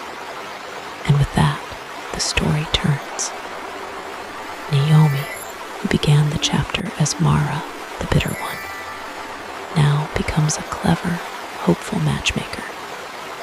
She sees a way to restore her family's fortunes and secure a future for Ruth. The plan she hatches is one of the most audacious and risky in the entire Bible. She waits until the end of the harvest. Then she gives Ruth detailed instructions.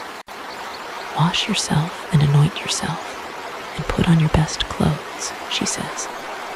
This is the language of preparation for a wedding, not for work. And go down to the thrashing floor.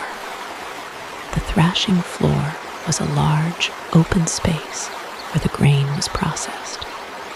During the harvest, it was a place of work, but also of feasting and celebration. It was a man's world, but do not make yourself known to the man until he has finished eating and drinking, Naomi continues. And when he lies down, observe the place where he lies. Then go and uncover his feet and lie down. Let's be clear, this is a shocking plan. A young widow anointing herself and dressing in her finest, going secretly at night to a place where a man is sleeping after feasting, and lying down at his feet. It is fraught with ambiguity. It could easily be misinterpreted as a sexual solicitation. Ruth is placing her reputation, her honor, and her physical safety entirely in Boaz's hands.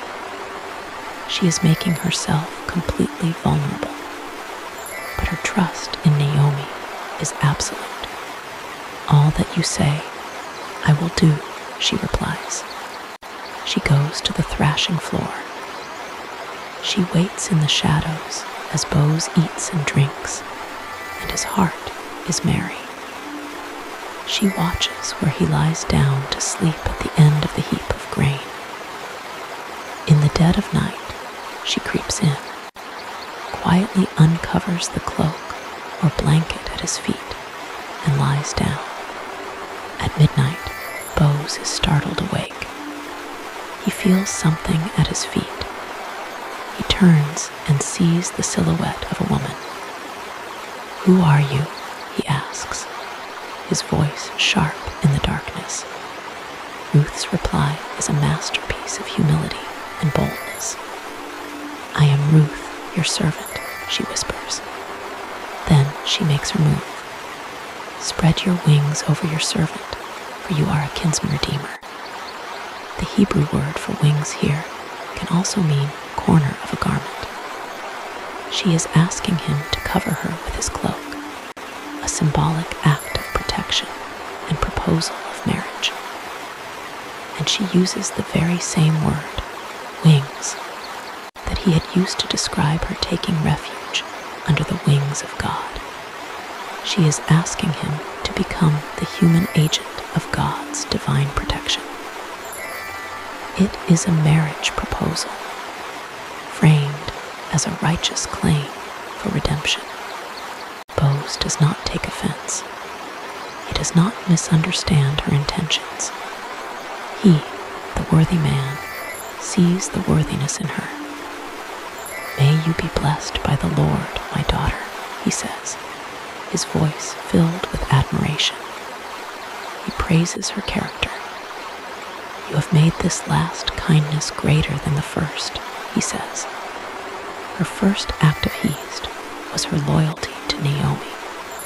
This second act is even greater, because she has not pursued a younger, perhaps more handsome or wealthier man, but has instead honored the customs of her new people by seeking to preserve the family line of her dead husband.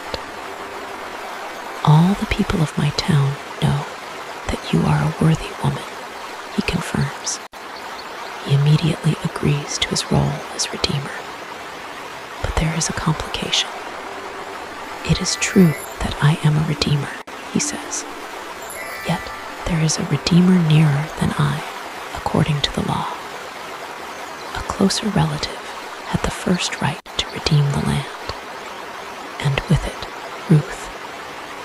Boaz, a man of impeccable integrity, will not proceed until this other man has been given his legal right of refusal. He tells her to stay the night for her safety, and he promises to settle the matter first thing in the morning, before the sun rises, while it is still too dark for anyone to recognize her. He sends her home, protecting her reputation. And he doesn't send her away empty-handed. He fills her cloak with 6 measures of barley, a heavy load, a tangible sign of his promise to Naomi that he will not rest until the matter is settled. Boaz goes directly to the city gate, the ancient equivalent of a courthouse. He sits down and waits. Soon, the nearer kinsman redeemer passes by. Boaz calls him over, assembles a jury of 10 city elders, and lays out the case. The scene is a masterclass in legal negotiation. Boaz presents the proposition in 2 stages. First, he says, Naomi, who has come back from the country of Moab, is selling the parcel of land that belonged to our brother Elimelech. He offers the man his legal right to buy it back, to redeem it for the family. The man, seeing a good investment, readily agrees. I will redeem it. Then Boaz reveals the second part of the deal, the fine print he has saved for last. The day you buy the field from the hand of Naomi, he explains, you also acquire Ruth the Moabitess, the widow of the dead, in order to perpetuate the name of the dead in his inheritance. Suddenly, the deal doesn't look so good. To marry Ruth would mean his firstborn son with her would not be his heir, but the heir of her dead husband, Mahlon. That son would inherit the redeemed land, and the man's own estate would be diminished to provide for this other family line. The cost is too high.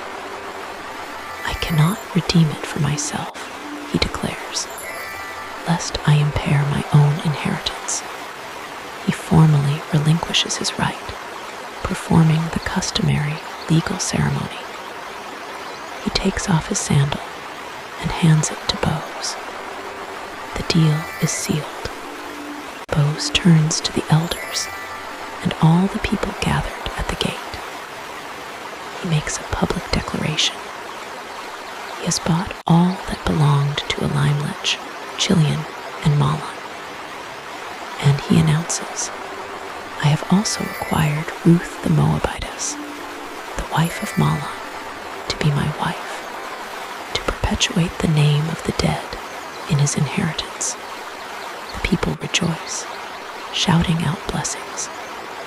They bless Ruth, praying she will be like Rachel and Leah, the matriarchs who built up the house of Israel. And in a stunning callback to our first story, they say, May your house be like the house of Perez, whom Tamar bore to Judah. They see the parallel. They recognize that God has once again worked through an unconventional woman to bring about his purpose for the house of Judah. The story rushes to its joyful conclusion. Boaz and Ruth marry, and the Lord gave her conception, and she bore a son. The cycle of emptiness is broken. Death has been answered with new life, and the focus of the story returns to where it began, with Naomi. The women of Bethlehem surround her, not with questions, but with joyful blessings. Blessed be the Lord, who has not left you this day without a redeemer, they cry. They see the baby boy as Naomi's redeemer, the one who will restore her life and nourish her in her old age. And they give Ruth the ultimate accolade. For your daughter-in-law who loves you, who is more to you than 7 sons, has given birth to him. The foreign woman has brought more blessing to Naomi than a household full of perfect Israelite sons.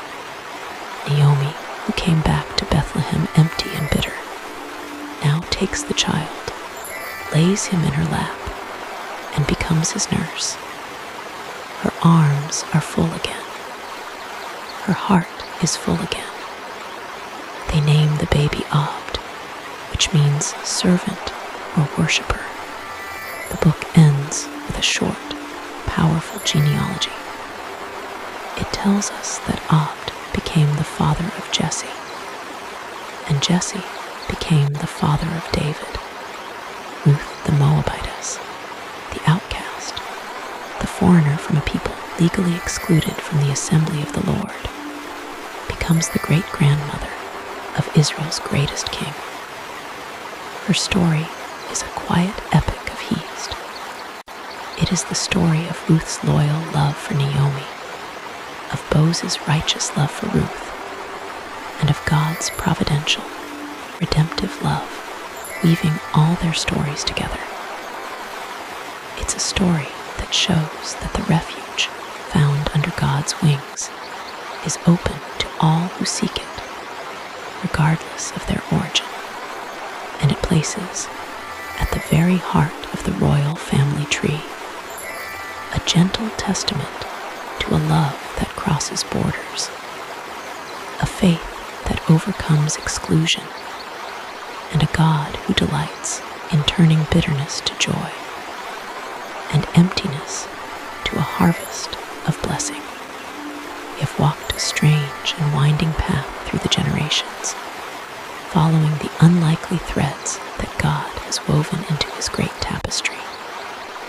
We met Tamar, the wronged daughter-in-law who used deception as a tool for justice, a scandal from within the family. We met Rahab, the enemy prostitute whose faith saved her from the rubble of her city, a scandal from without.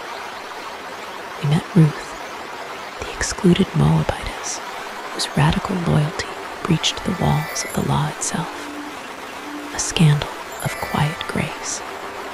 In each of these stories, we have seen women in desperate or dangerous situations who, through their own courage, faith, and Hist, became pivotal actors in God's unfolding plan. They are the heroines of their own tales. But now, the tone of our journey darkens considerably. We come to the fourth woman, a name so infamous that Matthew, in his genealogy, cannot bring himself to write it. He identifies her only by her relationship to the man who was wronged, the wife of Uriah. Her name is Bathsheba, and her story is not one of righteous deception or courageous faith.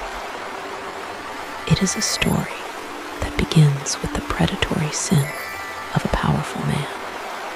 It is a sordid tale of lust, abuse of power, conspiracy, and murder, orchestrated not by an enemy or a fool, but by Israel's greatest hero, the shining star of the Old Testament, the man after God's own heart, King David himself. This scandal is different. This one rots the kingdom from the very top. To understand the depth of this fall, we must first appreciate the height from which David fell. When our story begins, in the 11th chapter of 2 Samuel, David is at the absolute zenith of his life. The shepherd boy from Bethlehem is now the undisputed king of a united Israel. He has conquered his enemies, subdued the Philistines, and established Jerusalem as his royal and spiritual capital. He has brought the Ark of the Covenant into the city with dancing and celebration. The promises God made to him of a great name, a secure kingdom, and a dynasty that would last forever are all coming to pass. He is rich, he is powerful, he is beloved by his people, and he is blessed by his God. He is the walking embodiment of the covenant fulfilled. And it is here, at this pinnacle of security and success, that the seeds of his greatest failure are sown. The chapter opens with a seemingly innocuous detail that is, in fact, the key to the entire tragedy. In the spring of the year, at the time when kings go out to battle, David sent Joab and his servants with him, and all Israel. They go off to fight the Ammonites and besiege the city of Rabbah. But David remained at Jerusalem. The shepherd king, the giant slayer, the warrior who led his men from the front, has become a palace king. The man who once lived in caves and slept on the hard ground with his loyal soldiers now sleeps in a palace of cedar. While his men are camped on the battlefield, enduring the hardships of a military campaign, their king is at home, idle. This is the first crack in the armor. He has abdicated his primary role as warrior king. He has created a vacuum of purpose and duty. And into that vacuum, temptation flows like water. One late afternoon, after a nap, David gets up and takes a walk on the flat roof of his palace. It's a common practice in that climate, a place to catch the evening breeze. But the king's palace was built on the highest point in the city, the citadel of Zion. From his vantage point, he could look down into the open-air courtyards of the homes below. And from this rooftop, he sees something that will change the course of his life and the history of his kingdom. He sees a woman bathing. We must be careful here. This was likely not an act of public exhibitionism on her part. Homes were designed with private, interior courtyards, open to the sky, but shielded from the street. She was in the privacy of her own home, but she was not private from the king's privileged, elevated gaze. An accidental glance could have been turned away from. A moment of temptation could have been resisted. But David does not turn away. The glance becomes a stare. The stare ignites into lust. He entertains the temptation, nurtures it, and decides to act upon it. He is the king. He can have anything he wants. So he begins by using his royal apparatus to get information. He sends a servant. Who is that woman? The servant returns with the answer. She is Bathsheba, the daughter of Eliam, the wife of Uriah the Hittite. This information should have been a bucket of ice water on his desire. This was not some unknown woman. She was enmeshed in the very fabric of his own loyal inner circle. Her father, Eliam, was the son of Ahithophel, one of David's most trusted counselors. And her husband, Uriah the Hittite, was one of David's mighty men, his elite corps of 37 warriors who had been with him through thick and thin. Uriah, a Hittite by ethnicity, but a loyal follower of Yahweh, was at that very moment in Rabbah, risking his life for his king. To take his wife would be a monstrous betrayal, a violation of military honor, personal loyalty, and the sacred laws of God. But David, consumed by his lust, hears none of this. He hears only that her husband is away. The path is clear. And so he commits his second great sin, the abuse of power. The text is chillingly blunt. So David sent messengers and took her. This is not a romantic affair. This is not a seduction between two equals. This is a royal summons, a command from an absolute monarch. Imagine being Bathsheba. Messengers from the king arrive at your door. The king wants to see you. There is no real option to refuse. To do so would be to defy the king, with catastrophic consequences for her and her family. She is brought to the palace. The power dynamic is entirely one-sided. The text continues its stark, brutal summary. And she came to him, and he lay with her.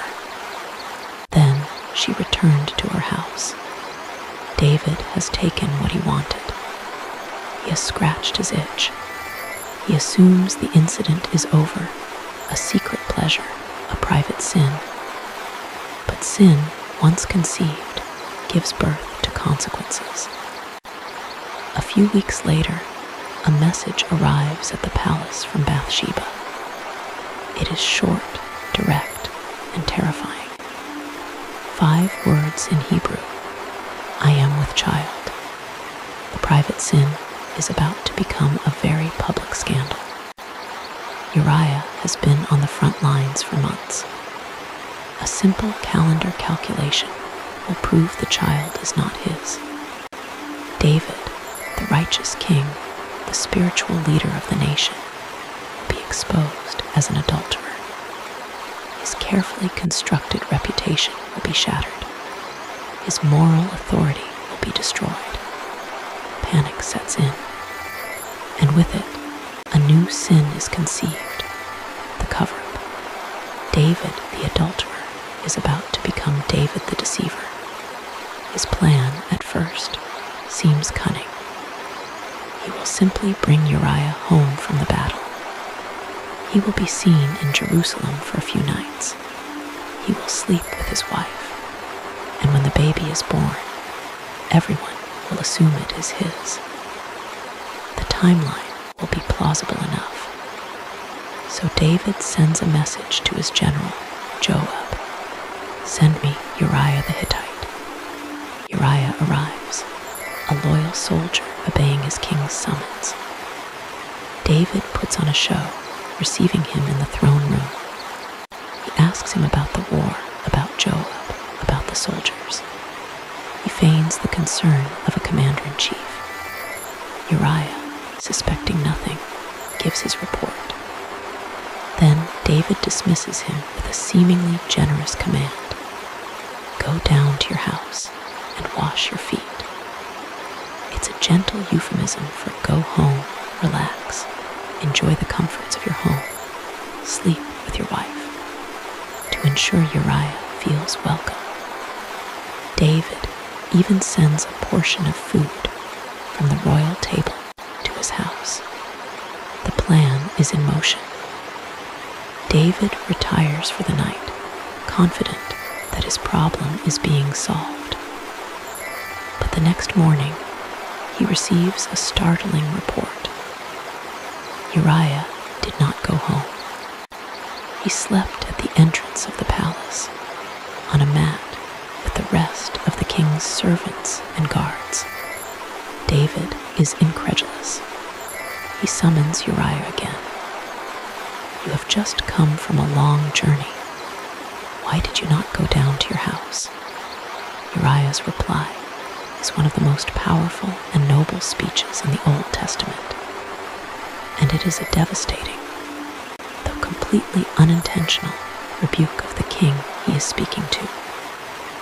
He stands before David, a simple soldier, and explains his sense of honor.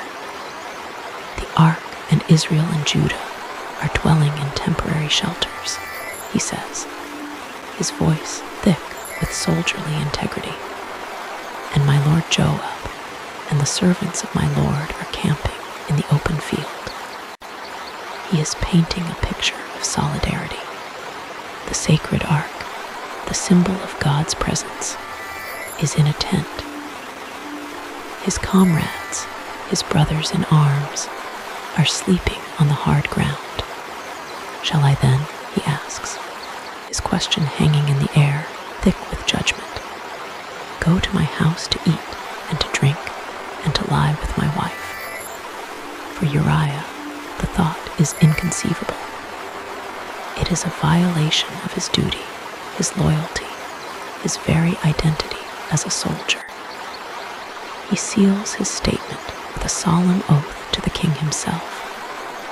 As you live, and as your soul lives, I will not do this thing. The terrible irony is that Uriah the Hittite, the foreigner, is displaying more faithfulness to the covenant community of Israel than the king of Israel himself. While David indulges his personal comforts and desires, Uriah denies himself those same comforts out of loyalty to his men and his God. The integrity of the servant has exposed the corruption of the master. David is now growing desperate. His clever plan has been thwarted by the inconvenient honor of the man he has wronged. So he tries again, moving from gentle persuasion to outright manipulation. Remain here today also, and tomorrow I will send you back, he tells Uriah. That evening, David invites Uriah to eat and drink with him at the royal table, and he deliberately gets him drunk. Surely, a man whose inhibitions are lowered by wine will stumble home to the comfort of his wife's bed. But Uriah's character is stronger than David's wine. Even in his drunkenness, his sense of duty holds firm. He leaves the king's table, stumbles to the palace gate, and once again, he spends the night sleeping with the king's servants. He does not go home. David wakes the next morning to the news that his second plan has also failed. He is cornered. The window for a plausible covering is closing. Uriah will soon return to the front, and in a few months, Bathsheba's pregnancy will become undeniable. The king's sin is like a caged animal, and it is about to break free. And in his desperation, David's mind turns to a final, horrifying solution. If the husband will not legitimize the child, then the husband must be eliminated. The sin of lust, which gave birth to the sin of deception, is about to give birth to the sin of murder. The next morning, David, the sweet psalmist of Israel, the man after God's own heart, sits down and composes a letter. It is not a psalm of praise, but a death warrant. He writes to his general, Joab, with cold, calculated instruction.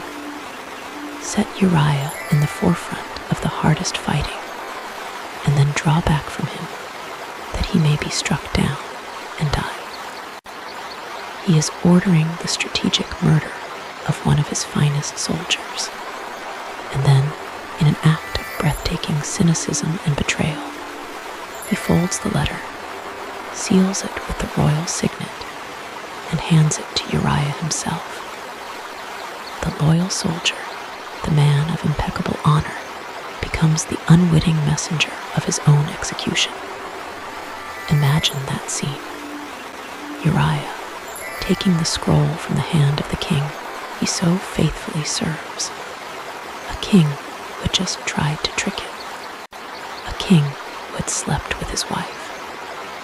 He takes his own death warrant and carries it back to the battlefield.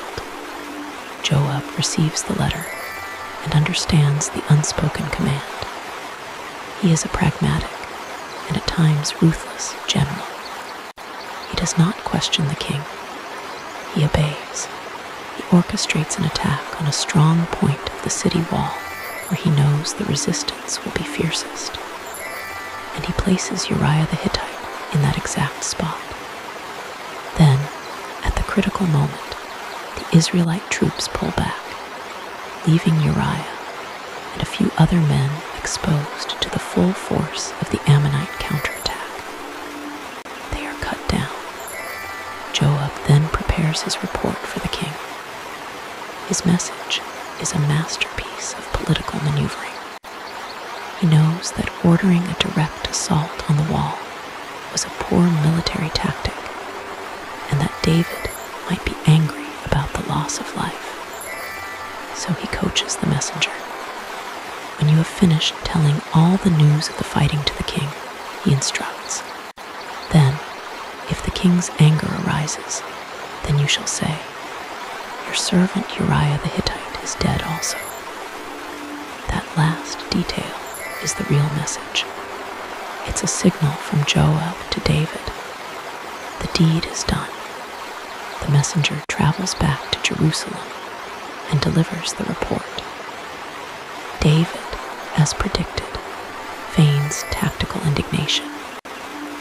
But then the messenger delivers the final coded line, and all of David's anger vanishes, replaced by a cold, hollow relief. His response to the messenger, meant to be relayed back to Joab, is chilling in its callousness. Thus shall you say to Joab, "Do not let this thing displease you, for the sword devours one as well as another." He dismisses the death of his loyal soldier with a meaningless proverb. The problem is solved. The witness is eliminated. The cover-up is complete. When the news of her husband's death reaches Bathsheba, she mourns for him, as was the custom. And when the officially prescribed period of mourning is over, David sends for her and brings her to the palace. He marries her, and in due time she gives birth to a son. To an outside observer, it would have looked like an act of royal grace.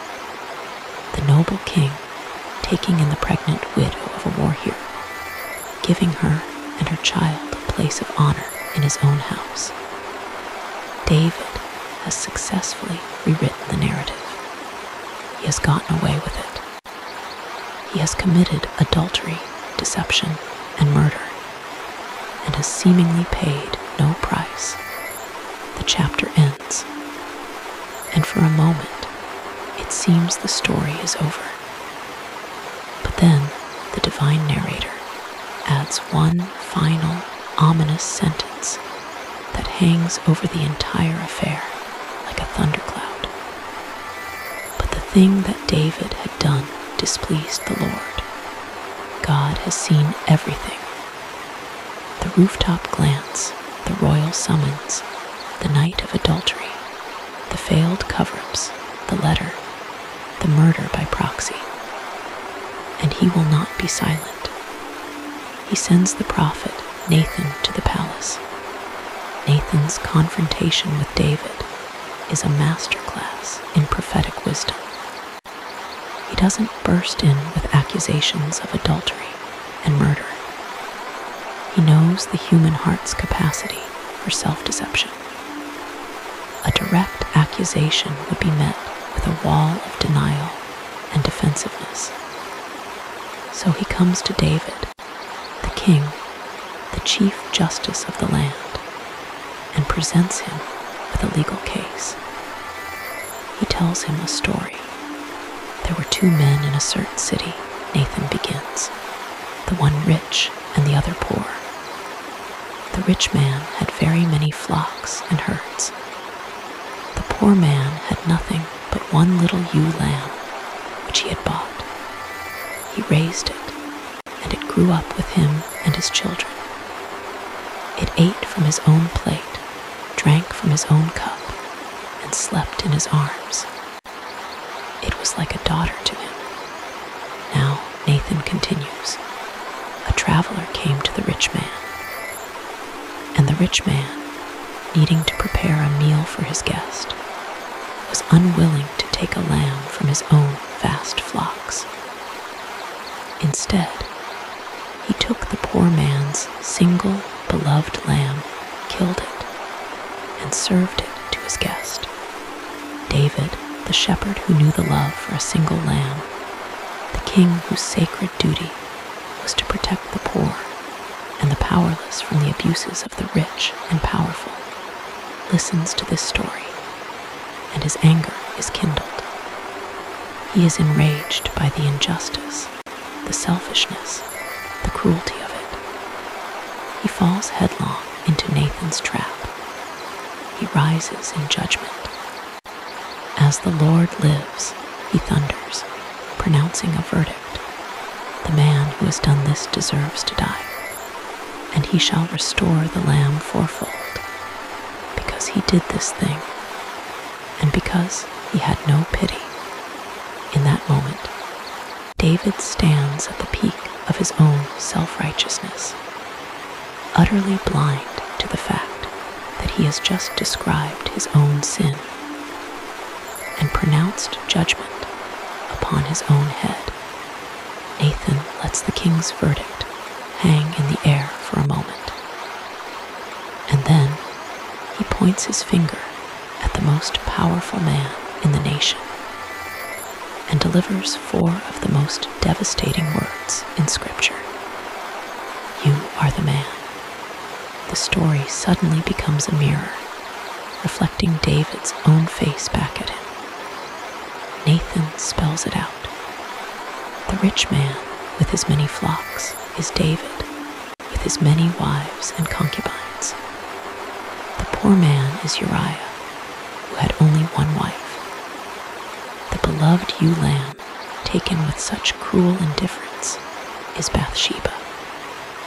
The traveler, the guest whose arrival prompted the sin, was David's own lust.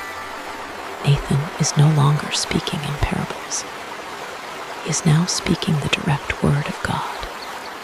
He reminds David of everything God has done for him, rescuing him, anointing him, giving him the kingdom, protecting him.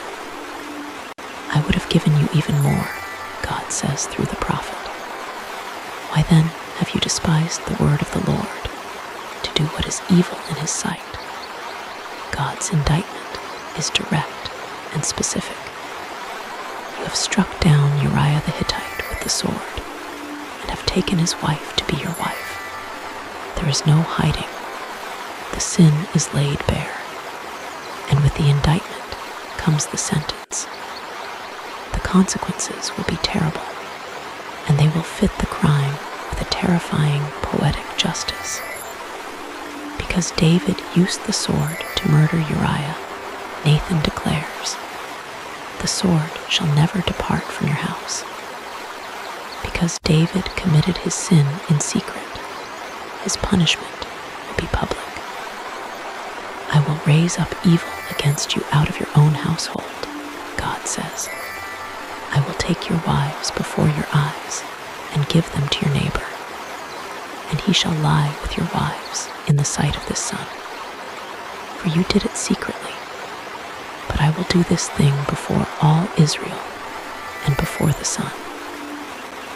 And finally, because this entire chain of sin was set in motion to cover up an illicit conception, the child himself will be the price. The child who is born to you shall die. Faced with this complete and utter exposure, David does not do what his predecessor, King Saul, would have done. He does not make excuses. He does not blame others. He does not try to justify his actions. The pride, the arrogance, the self-deception, it all shatters. And all that is left is the broken heart of a guilty man. He looks at the prophet and says only, I have sinned against the Lord. It is a full, unreserved confession. This is the moment that, despite his terrible failure, still marks him as a man after God's own heart. His repentance is as profound as his sin was. Nathan delivers God's response, a message of both grace and consequence. The Lord also has put away your sin. You shall not die. David is forgiven. He will not be cut off Nevertheless, Nathan continues, because by this deed you have given great occasion to the enemies of the Lord to blaspheme. The child who is born to you shall also surely die. Forgiveness does not erase the consequences. The damage has been done, and the price must be paid. What follows is a heartbreaking week. The child, the infant son of David and Bathsheba, falls gravely ill. David, in his grief, pleads with God. He fasts, he prays. He lies on the ground all night in supplication. But God's judgment holds. On the seventh day, the child dies. David's servants are afraid to tell him, fearing he will do himself harm in his grief. But when he sees them whispering, he understands. He gets up from the ground, washes himself, changes his clothes, goes to the house of the Lord, and worships. Then he returns to the palace and asks for food. He accepts the consequence. His period of petition is over. Now begins the period of living with the result. In the midst of this sorrow, the story takes a turn toward redemption. David goes to Bathsheba and comforts her. It is a simple act, but a profound one. He is no longer just using her, he is caring for her, sharing in her grief. And she conceives again, and this time she bears a son. They name him Solomon, from the Hebrew word for peace. And the text adds a beautiful note of grace. And the Lord loved him. God sends Nathan the prophet again, this time not with a message of judgment, but with a name of blessing for the child, Jedediah, which means beloved of the Lord. And so we must ask the question, why is this woman, the wife of Uriah, in the genealogy? Matthew's deliberate phrasing forever connects the royal line to this story of sin and blood. Her inclusion is, first and foremost, a testament to the shocking, scandalous nature of God's grace. It is out of the absolute worst moment of David's life, out of his most grotesque failure as a man and a king, that God brings forth the heir to the throne. The builder of the temple, Solomon, is not the product of David's strength and piety, but is born from the ashes of his repentance. This story forever demolishes any notion of a pure, perfect, deserving bloodline. The great King David is an adulterer and a murderer. If God's redemptive plan can run straight through a sinless dark, then no human failure is beyond its reach. And what of Bathsheba? She enters the story as a victim, an object of lust, a pawn in a powerful man's game. She loses her husband, her reputation, and her firstborn child. But she is also a survivor. She endures, and she rises. She becomes the queen. And later, as the queen mother, she will become a shrewd and powerful political player, acting decisively to ensure that her son Solomon, and not his rivals, inherits the throne. This dark and bloody chapter, more than any other, reveals the true nature of the family tree of the Messiah. It is not a pristine record of human righteousness. It is a messy, often ugly, and deeply human story, held together only by the relentless, redeeming, and utterly scandalous grace of God, who insists on bringing his beloved Son into the world through a line of broken people. We have come to the end of our journey, a walk through the dusty, dimly lit portrait gallery of the Messiah's ancestors. we paused before four remarkable paintings, four women whose presence in Matthew's genealogy caused the sacred rhythm of the begats to stutter and break. We met Tamar, the wronged widow whose deceptive quest for justice placed her at a crucial juncture in the line of Judah.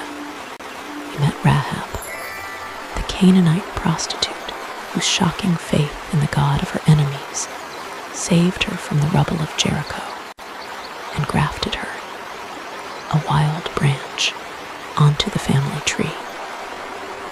We met Ruth, the Moabitess from a nation legally excluded, whose fierce loyalty and quiet love built a bridge of grace from emptiness and famine to the great-grandmother of King David, and we stood in the shadows of the royal palace with Bathsheba, the woman Matthew could only name as the wife of Uriah, whose tragic story of loss became the dark soil from which God, in his mysterious grace, brought forth Solomon.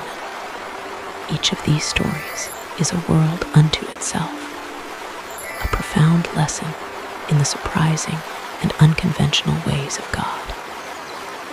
But in focusing on these four women, as right and as important as that is, we can sometimes inadvertently create a false impression. We can begin to imagine that they are the exceptions, the few scandalous splashes of color on an otherwise noble and respectable canvas. We might think of them as the handful of broken links in a chain forged of otherwise strong and righteous men. But that is not the story the Bible tells. The truth is, the scandals of the women are not the exception to the rule. They are simply the most obvious examples of it. They are the threads that, when pulled, unravel the entire tapestry of patriarchal pride. For our final evening together, we are going to turn our gaze away from the women and look squarely at the men whose names form the backbone of this lineage. And what we will find is that the patriarchs and kings of Israel, the foundational pillars of the Messiah's family tree, are just as broken, just as flawed, and just as scandalous as any of the women we have met. In fact, in many cases, they are far more so. The story of this family is not a story of a few good men and a few scandalous women. It is the story of a consistently dysfunctional family, sustained from generation to generation only by the stubborn, relentless grace of God. Let us begin at the beginning with the great patriarch himself, Abraham, the father of faith, the friend of God, the man from whom all the promises flow. His name is the cornerstone of the entire genealogy, and he was a man who, on at least 2 separate occasions, was willing to sacrifice his wife's honor to save his own skin. The story is told first in Genesis chapter 12. There is a famine in the land, and Abraham goes down to Egypt. As he approaches this powerful foreign kingdom, he is seized by fear. He looks at his wife, Sarah, who is exceptionally beautiful, and his mind does not go to faith in God's protection, but to a cold, pragmatic calculus of survival. He says to her, "I know that you are a woman beautiful in appearance, and when the Egyptians see you, they will say, 'This is his wife.' Then they will kill me, but they will let you live." His solution: "Say you are my sister, that it may go well with me because of you, and that my life may be spared for your sake. Let the weight of this sink in." He is asking his wife to lie, to deny nullify their sacred covenant of marriage and to make herself available to the Egyptian men, all so that he might be spared. He is using her as a human shield, trading her purity for his safety. And it works just as he planned. The officials of Pharaoh see her, praise her beauty to the king, and Sarah is taken into Pharaoh's palace, into his harem. And Abraham, for his part, profits from the deal. Pharaoh gives him sheep, oxen, donkeys, and servants on account of his beautiful new sister. The father of faith has become a pimp out of fear. The covenant is on the verge of being irrevocably contaminated, not by an outside threat, but by the cowardice of its chosen guardian. It is only God who intervenes, striking Pharaoh's house with plagues, until the furious king discovers the deception, rebukes Abraham, and sends him away. You would think Abraham would have learned his lesson. But 20 chapters later, in Genesis 20, he does the exact same thing again. He is traveling in the land of the Philistines, near Gerar, and once again, he says of Sarah his wife, "She is my sister." And Abimelech, the king of Gerar, sends and takes Sarah. The same sin, the same lie, the same fear. Once again, it is God who has to intervene in a dream to protect the integrity of the line, warning the pagan king Abimelech that he is a dead man because the woman he has taken is married. And once again, it is the pagan king who rebukes the patriarch. "What have you done to us?" Abimelech asks, astounded. "You have brought great guilt upon me and my kingdom." This is Abraham, the fountainhead of the entire lineage, a man whose faith was, at times, eclipsed by a profound and selfish fear. This is the man who, when God was slow to fulfill his promise of a son, went along with his wife's plan to use her Egyptian servant, Hagar, as a surrogate. He sleeps with Hagar, she conceives, and when Sarah, in a fit of jealousy, abuses the pregnant servant, Abraham abdicates all responsibility. "Your servant is in your power," he tells Sarah. "Do to her as you please." He stands by while Hagar is treated so harshly that she runs away into the desert. And years later, after his promised son Isaac is born, he will again cast Hagar and his own firstborn son, Ishmael, out into that same wilderness with little more than some bread and a skin of water, sending them off to what seemed like certain death. The father of faith was also the father of a broken home, a man whose story is marked by cowardice, impatience, and cruelty, and the dysfunction is hereditary. His son, Isaac, the quiet one, the passive patriarch, learns the family trade. In Genesis 26, history repeats itself with an almost comical predictability. Isaac is in Gerar, the same city where his father had been.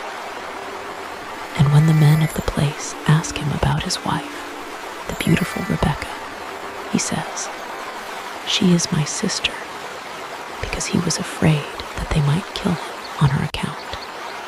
It takes King Abimelech accidentally seeing Isaac and Rebekah behaving affectionately for the lie to be exposed. The pattern of fear and deception passes from father to son, and then we come to the third generation, to Isaac's son, Jacob. If Abraham's flaw was fear, Jacob's was ambition and deceit. His very name means heel grabber or supplanter, and he lives his entire early life earning that name. He is a trickster, a con man. He finds his twin brother Esau, the firstborn, exhausted and starving after a hunt, and he coolly exploits his brother's weakness to buy the birthright for a bowl of lentil stew. But that is nothing compared to the elaborate conspiracy he hatches with his mother, Rebecca, to steal the blessing from his blind, dying father. It is a scene of profound domestic tragedy. He dresses in his brother's clothes to smell like him. He covers his smooth hands and neck with goat skins to feel hairy like him. And he stands before his own father and tells a series of bald-faced lies. "I am Esau, your firstborn," he says. When Isaac questions how he found game so quickly, he lies again, this time invoking God's name to sanctify his deception. "Because the Lord your God granted me success." His blind father is suspicious, but Jacob commits to the lie, and he steals the blessing that belonged to his brother. It is an act of such profound betrayal that it shatters his family, forcing him to flee for his life from his brother's murderous rage. Jacob spends the next 20 years in exile, and his life becomes a tangled web of being both the trickster and the tricked. His uncle Laban deceives him, substituting Leah for Rachel on his wedding night, locking him into 14 years of labor. His home becomes a battleground of wifely jealousy, a bitter, decades-long competition between two sisters, with children used as pawns in their struggle for status and affection. And the dysfunction that Jacob sowed, he reaps in his own sons. The generation that will become the 12 tribes of Israel is a viper's nest of jealousy, violence, and deceit. They become so envious of their younger brother Joseph that they plot to murder him, eventually selling him into slavery instead.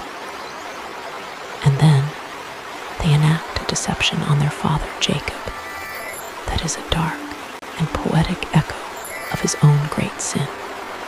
They take Joseph's coat, dip it in the blood of a goat, the very animal whose skins Jacob used to fool Isaac, and they present it to their father as proof that his favorite son is dead. The deceiver is now the deceived, and he spends the next 2 decades consumed by a grief born of his own son's lies. This is the family of the patriarchs, not a holy fellowship of saints, but a deeply broken, dysfunctional clan, marked by favoritism, deception, and violence. When we move from the patriarchs to the kings, the stakes get higher, and the sins grow darker with the temptations of power. We have already spoken of Judah, the founder of the royal tribe.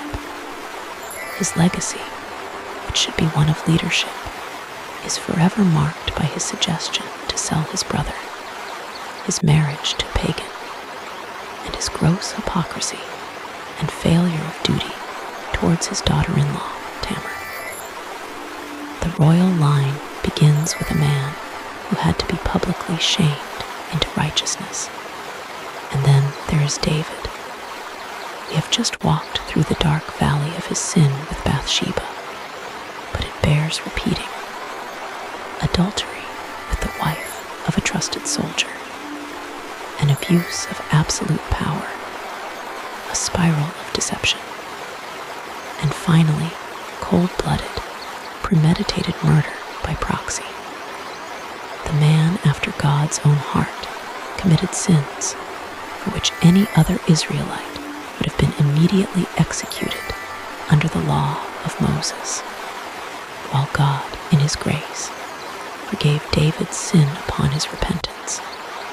The consequences of that sin would rip his family and his kingdom apart for the rest of his life.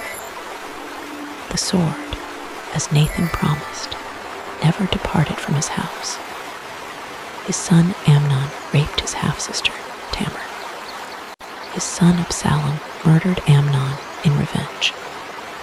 And then Absalom led a bloody civil war against his own father, driving David from Jerusalem and sleeping with his concubines on the palace roof for all of Israel to see.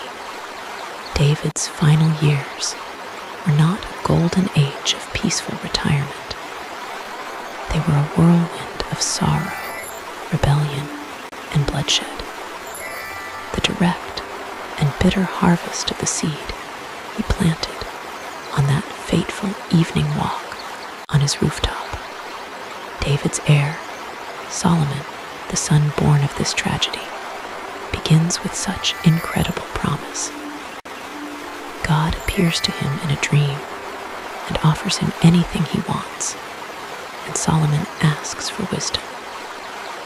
God is so pleased that he gives him not only wisdom, but riches and honor unparalleled by any king before or after him. Solomon builds the magnificent temple, a wonder of the ancient world, a permanent home for the presence of God among his people. His reign is the golden age of Israelite peace and prosperity. But the wisest man in the world becomes, in the end, a great fool. His downfall, as recorded in 1 Kings chapter 11, is a slow and tragic decay. The very thing that was supposed to secure his kingdom, his political alliances, becomes the source of its destruction. He marries hundreds of foreign women, princesses from Egypt, Moab, Ammon, Edom, the very nations God had commanded Israel not to intermarry with. For surely God had warned, they will turn away your heart after their gods. And that is exactly what happened. As Solomon grew old, his foreign wives turned his heart. The man who built the great temple to Yahweh began to build high places, pagan shrines, for Chemosh, the god of Moab, and for Melech, the horrific god of the Ammonites to whom children were sacrificed. The text delivers a stunning verdict. His heart was not wholly true to the Lord his God, as was the heart of David his father. The sins of the son became even worse than the sins of the father, and because of his idolatry, God declared that the kingdom would be torn from his son's hand, a judgment that came to pass immediately after his death, plunging Israel into centuries of civil war and, eventually, exile. The list goes on. We could speak of Solomon's son, Rehoboam, whose arrogance and foolish pride were the direct cause of the kingdom splitting in two. Or we could leap forward through the generations of David's descendants to one of the darkest chapters in Judah's history, the reign of King Manasseh. Manasseh is presented in the Book of Kings as the nadir, the absolute rock bottom of the Davidic dynasty. He was the son of the good King Hezekiah, but he seemed to dedicate his entire 55-year reign to systematically undoing every good thing his father had ever done. The Bible's description of his evil is breathtaking. He rebuilt the pagan high places. He erected altars for Baal. He made an Asherah pole, just as Ahab, the wicked king of Israel, had done. He worshipped the host of heaven, the stars and planets. He built pagan altars in the two courts of the temple of the Lord itself, the most sacred place on earth. He practiced sorcery and consulted mediums and necromancers. He sacrificed his own son in the fire, offering him to a pagan god. And the text concludes that he shed very much innocent blood till he had filled Jerusalem from one end to another. Manasseh was not just a bad king. He was a monster, a man who led his people into such profound evil that he made the original Canaanite inhabitants of the land look righteous by comparison. He is in the genealogy of Jesus, but his story has a shocking final chapter, told in the book of 2nd Chronicles. Because of his great evil, God allows the Assyrian army to capture Manasseh. They put a hook in his nose, bind him in chains, and drag him off to exile in Babylon. And there, in a dungeon, broken and humiliated, this monstrous king does something incredible. In his distress, the text says, he humbled himself greatly before the God of his fathers. He prayed to him, and the most scandalous thing of all happens. God heard him. God was moved by his prayer, brought him back to Jerusalem, and restored him to his kingdom. And Manasseh spent the rest of his days frantically trying to undo the evil he had done, tearing down the idols and restoring the worship of the one true God. Even this man, the embodiment of wickedness, found his way into the arms of a grace so shocking it could redeem even him. So we stand back from this gallery of flawed men, of cowards, tricksters, hypocrites, murderers, and apostates, and we ask the final question: why? Why this family? Why would God choose a lineage so consistently and spectacularly broken to bring his perfect son into the world? The first answer is that this messy family tree utterly demolishes human pride. The genealogy of Jesus is not a hall of fame. It is not a list of spiritual giants who earned their place through moral superiority. It is a relentless, generation by generation refutation of the idea that we can achieve righteousness on our own, or that we are entitled to God's favor because of our bloodline. No one in this list, from Abraham down to Manasseh, is worthy. Their story is our story. It is a story of failure, of weakness, of sin. It reminds us that all have sinned and fall short of the glory of God. Because of this, the second answer is that this lineage brilliantly magnifies the grace of God. The faithfulness of God is the only constant thread that holds this frayed and tattered rope together. The story is a long series of human failures met by an even longer series of divine interventions. Abraham lies, but God protects the promise. Jacob deceives, but God meets him at Peniel and blesses him anyway. David murders, but God forgives him and raises up a son of peace. Manasseh fills Jerusalem with blood, but God hears his prayer from a Babylonian prison.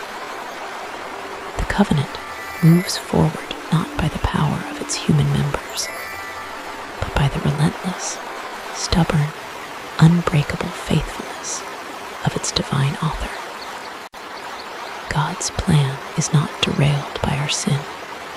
In some profound mystery, his grace is so powerful that it weaves even our failures into his grand design of redemption. And finally, this scandalous family tree gives us a savior we can relate to. Jesus is not born into a sterile, fairy tale royal family, aloof from the brokenness of the world. He enters directly into the heart of our human dysfunction. His family tree is filled with the same kind of secrets, lies, betrayals, and tragedies that mark our own families.